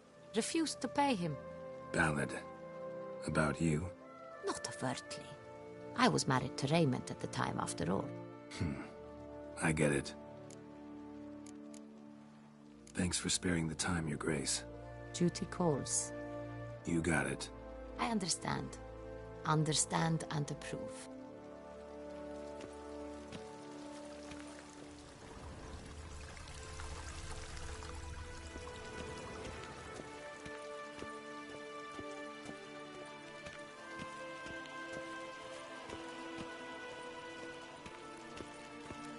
The guard brings peace to our domains. Flout its writ and rot in chains.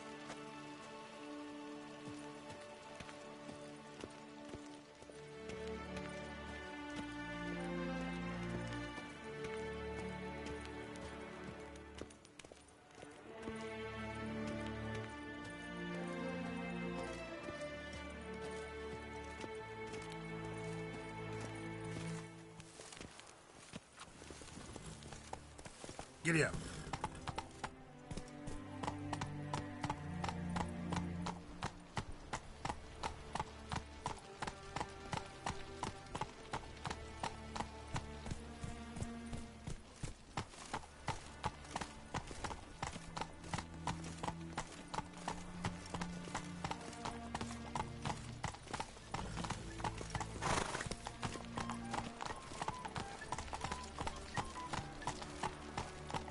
Monsters have mamas and papas.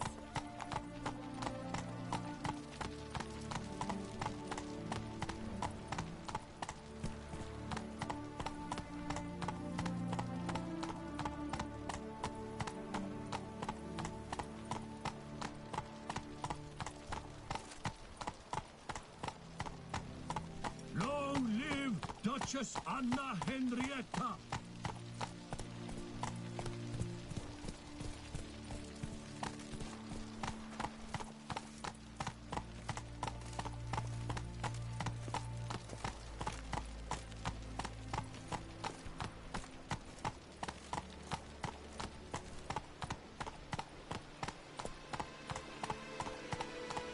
Dark secrets tense even a fairy tale does too soft. Nothing to see here. Leave alone.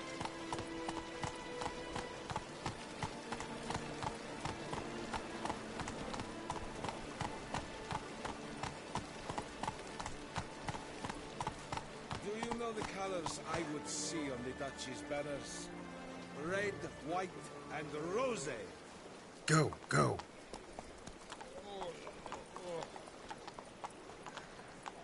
Come on, Roach.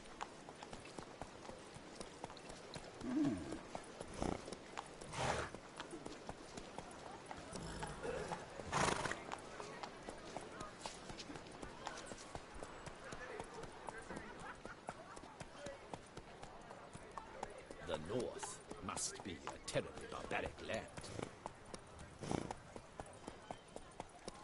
Night, cloth, and wine counsel no half-hearted measures.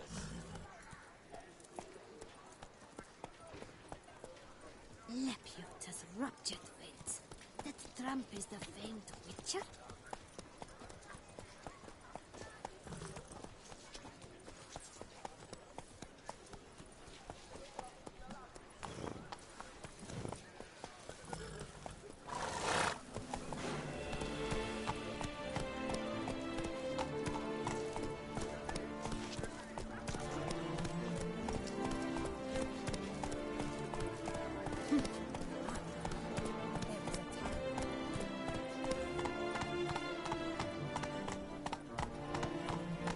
Whoa there, Roach.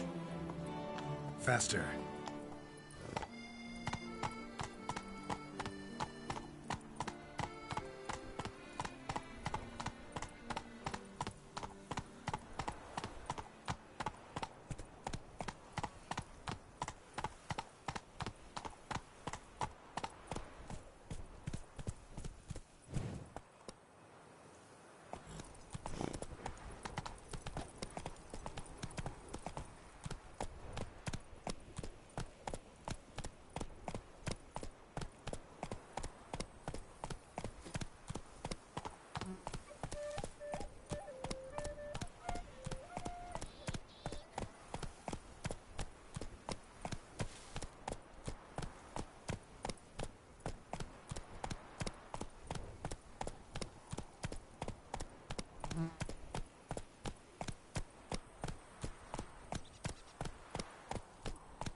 What happened to your Take it easy.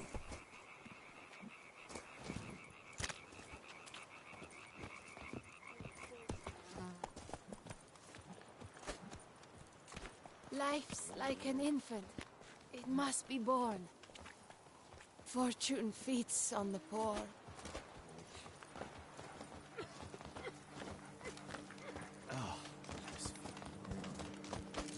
Greetings, sourpuss. Again. The forest, mighty forest, found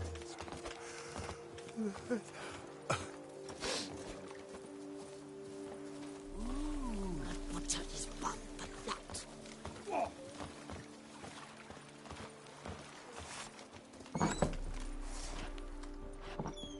slithering snake by the leg? What big swords you have! You've not seen my old man, have you? Eh?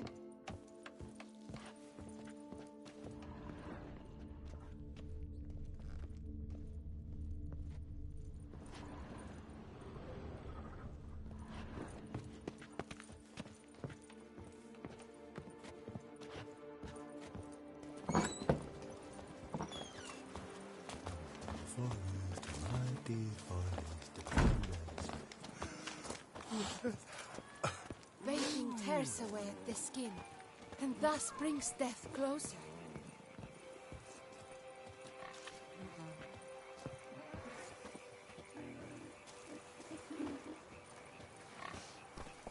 Our things.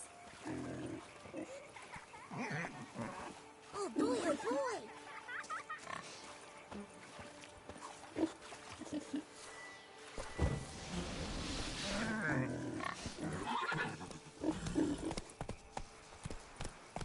What a day.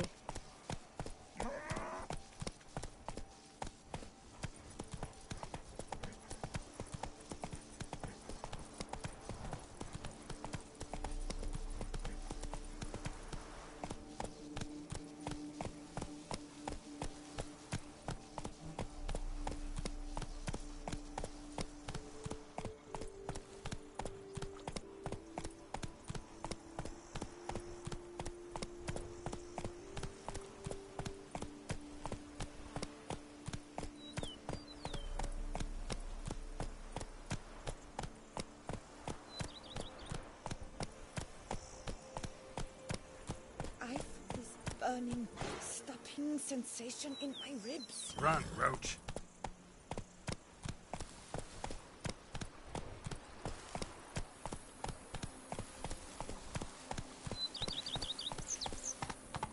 Hey-ya! Monsters are your catnip. That is mine! Giddy up.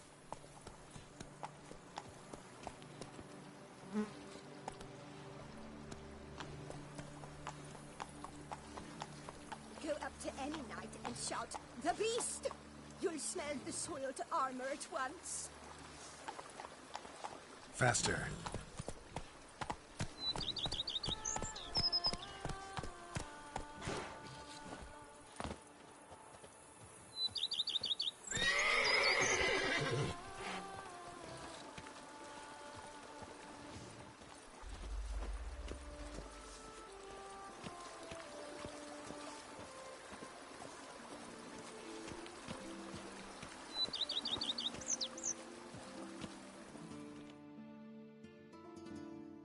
Welcome home, sir. I am Barnabas Basil Faulty. By order of the Duchess, I shall serve you as Major Domo of Corvo Bianco. I previously served with distinction at the Nibli family manor and in Nazaire with Admiral Rompali, who, as you are certain to know, is an extraordinary demanding gentleman. Whoa, Barnabas Basil. One thing you ought to know. I'm not your typical landed gentleman. Truth be told, this is the first real property I've ever owned. Oh, in that case, you must leave it all to me. I shall organize, see to everything, and whip the house into order. I dare say this place will soon be the most prosperous vineyard around. Great. Can already see I'm in good hands. Vineyard comes across as a place with a rich history. Know who owned it before me? Baron Rossel, who went bankrupt, forcing him to sell the estate to the Duchess. The Baron, in turn, had purchased it from Monsieur Bolius of the Headsman, a truly colorful man of Ketweni origin. He was actually a headsman? No, not him, but his great-great-great-great-grandfather. Indeed. Apparently, he was a common cutpurse who somehow secured for himself the post of ducal headsman in Beauclair. Went about his work with an exceptional penchant. They say he chopped off more heads than there are grapevines in the ducal vineyards. He never hesitated, not once. Never sliced unevenly, never botched a job.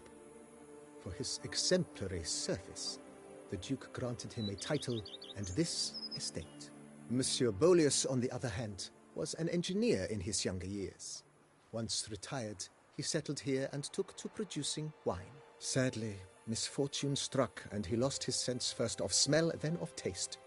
Additionally, he could not drink alcohol. His medic forbade it. Shame that. He gave up making wine? Not at all. He made even more of it.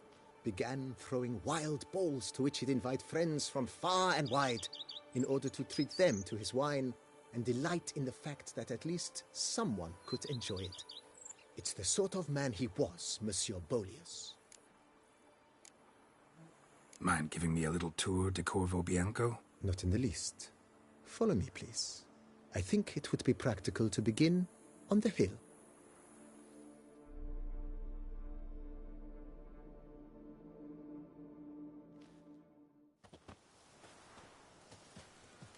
Behold, sir, your estate in all its splendor. Pretty vast. Indeed. And now, sir, allow me to show you a handful of interesting details. Follow me, please. Been a major domo all your life? Yes, I come from a long line of major domos. My father was a major domo, as was my grandfather before him, as was my great-aunt. In fact, she was the one to start the tradition. Great-aunt? A hard woman. It is said that already as a child, she knew where she was going and went there. When she arrived in Beauclair, she signed on as a chambermaid at one of the vineyards, then slowly worked her way up to major domo. She dragged the rest of the family up the same path. Follow me, please.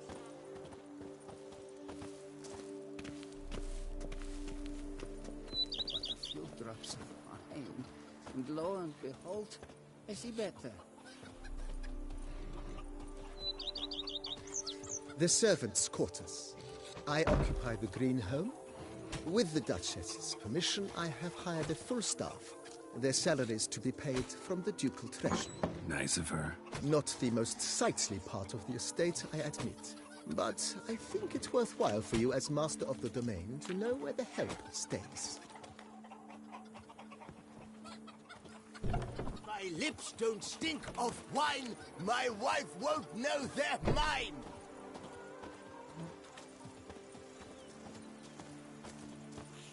Baron Rossel ordered the vines in this part of the estate uprooted and olive groves planted in their place. They look beautiful, especially come spring. Don't look at all bad now, either. Witcher, open the unbeliever's eyes.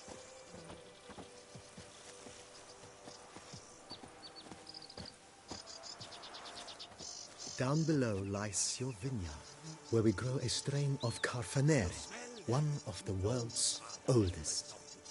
Aged in oak barrels, it provides for an exquisite wine with distinct blackberry, wild cherry, plum, and cinnamon notes.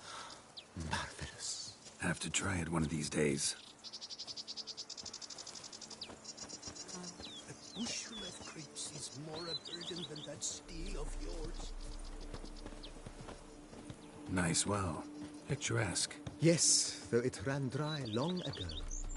During the raucous feasts Master Bolius held, he would order it filled with wine. There's a tale about a guest attending a Bolius ball for the first time and thus unaware of the custom. He had suffered great heartbreak and had decided to end his life by jumping into the well. The festivities were coming to a close, and the well was nearly empty when the suicidal guest finally jumped. Instead of killing himself, he merely broke his legs. To numb the pain, he drank the wine. Drank himself to death? Not at all. When found the next day, he had concluded he'd witnessed twin miracles. The water had been changed into wine, and he had survived. He retired to a monastery in the Dragon Mountains and began preaching the wisdoms of Lebioda.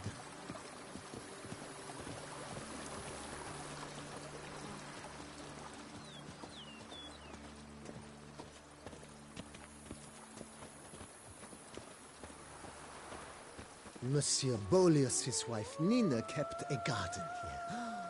A supremely lovely place it was. Bit neglected now. I agree. Yet nothing stands in the way of restoring it to its former glory, and once again planting it with herbs and other vegetation.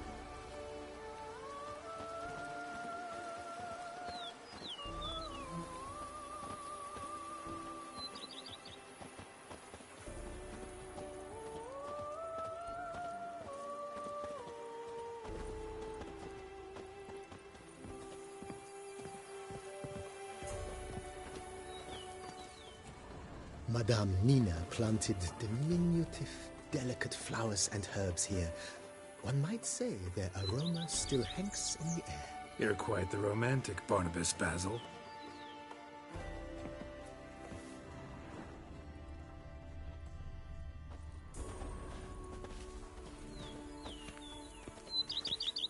I'd rather be an eagle than a quail. Yes, I should. If I only could, I truly would.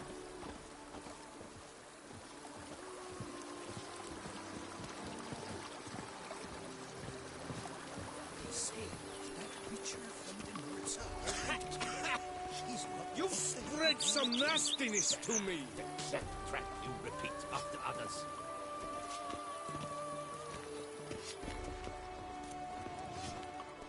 This served as an additional wine cellar in years of plentiful harvests. Bit of work and it'll make a fine stable for Roach.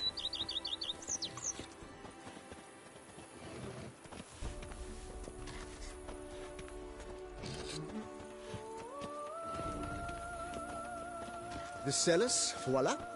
During Monsieur Bolis's time, wine was kept here, but Baron Rossel used it to store olive oil as well. I took the liberty of cleaning up the mess, which I made while fighting the Bruxa? Thanks, Barnabas Basil. Appreciate it. I'd stomp wine with that one. We would stomp till we were red and sweaty.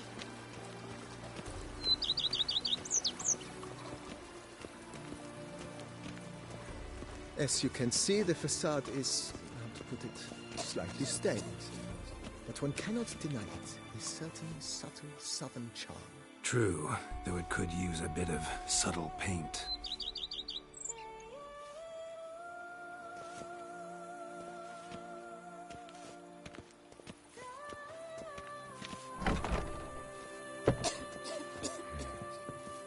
And welcome inside. On the left is the master bedroom. On the right, the dining hall and kitchen. Upstairs, you shall find the guest room, currently used for storage. Not a bad idea. At the moment, the house is only minimally furnished. Yet I believe we will, together, devise some innovative arrangements. A few paintings, for instance, would breathe new life into the abode immediately. With that, sir, you've seen the full lay of the land. Corvo Bianco is a beautiful estate. Though one must admit, time has taken its toll. Forgive me for being forward, but if you were to choose to invest a small sum towards its beautification, consider me at your service on the matter. Think I'll take you up on that. Be sure to come and see you if I decide to do any remodeling. Thanks. Gotta get back to my business now. See you soon.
How might I be of service, sir? Mentioned the place could stand to be spruced up. Oh, most decidedly, sir. The question is where you would like to begin this rejuvenation.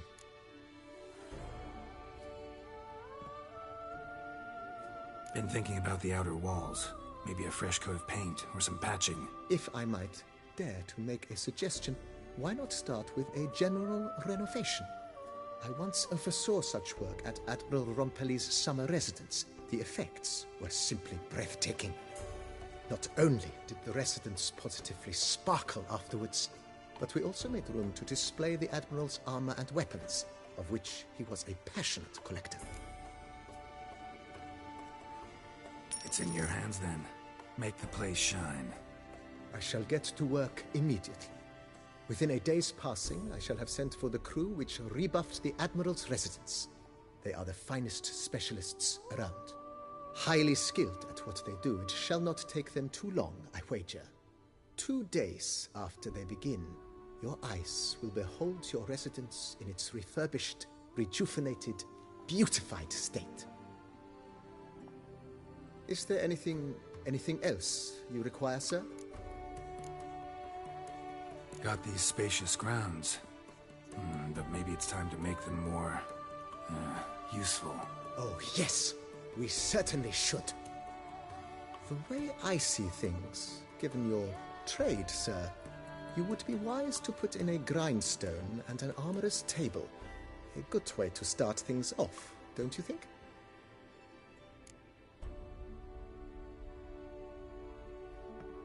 My armor needs work from time to time.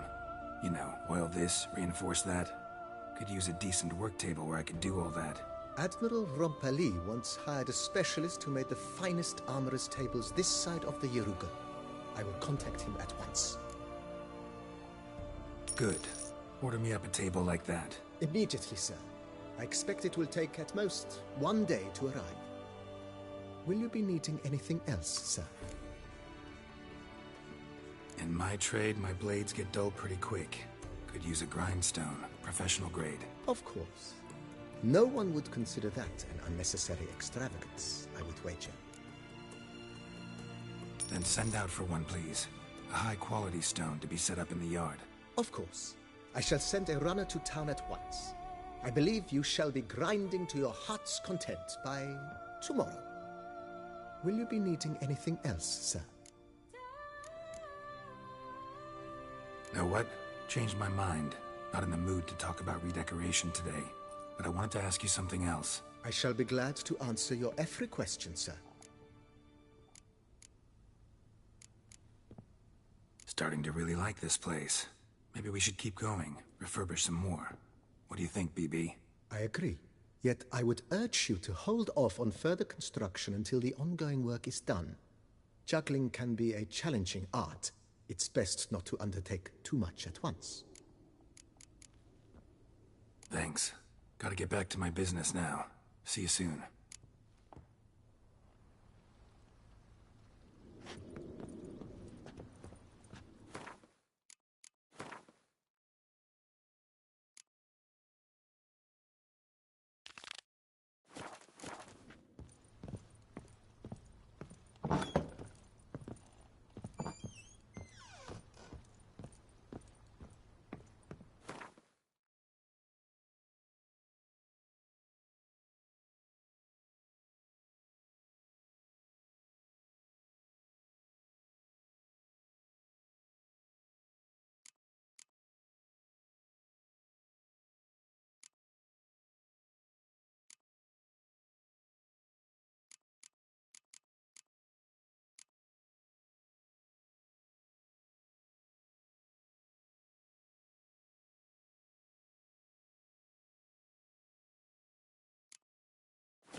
I was young.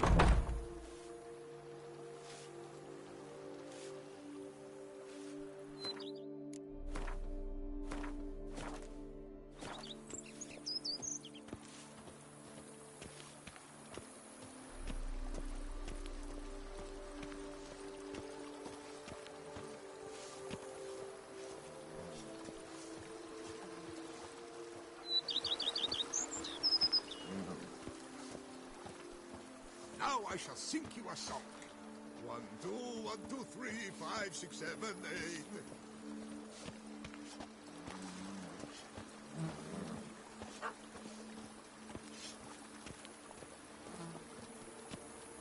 A bushel of grapes is more a burden than that steel. Do you know any who's not heard of our wines?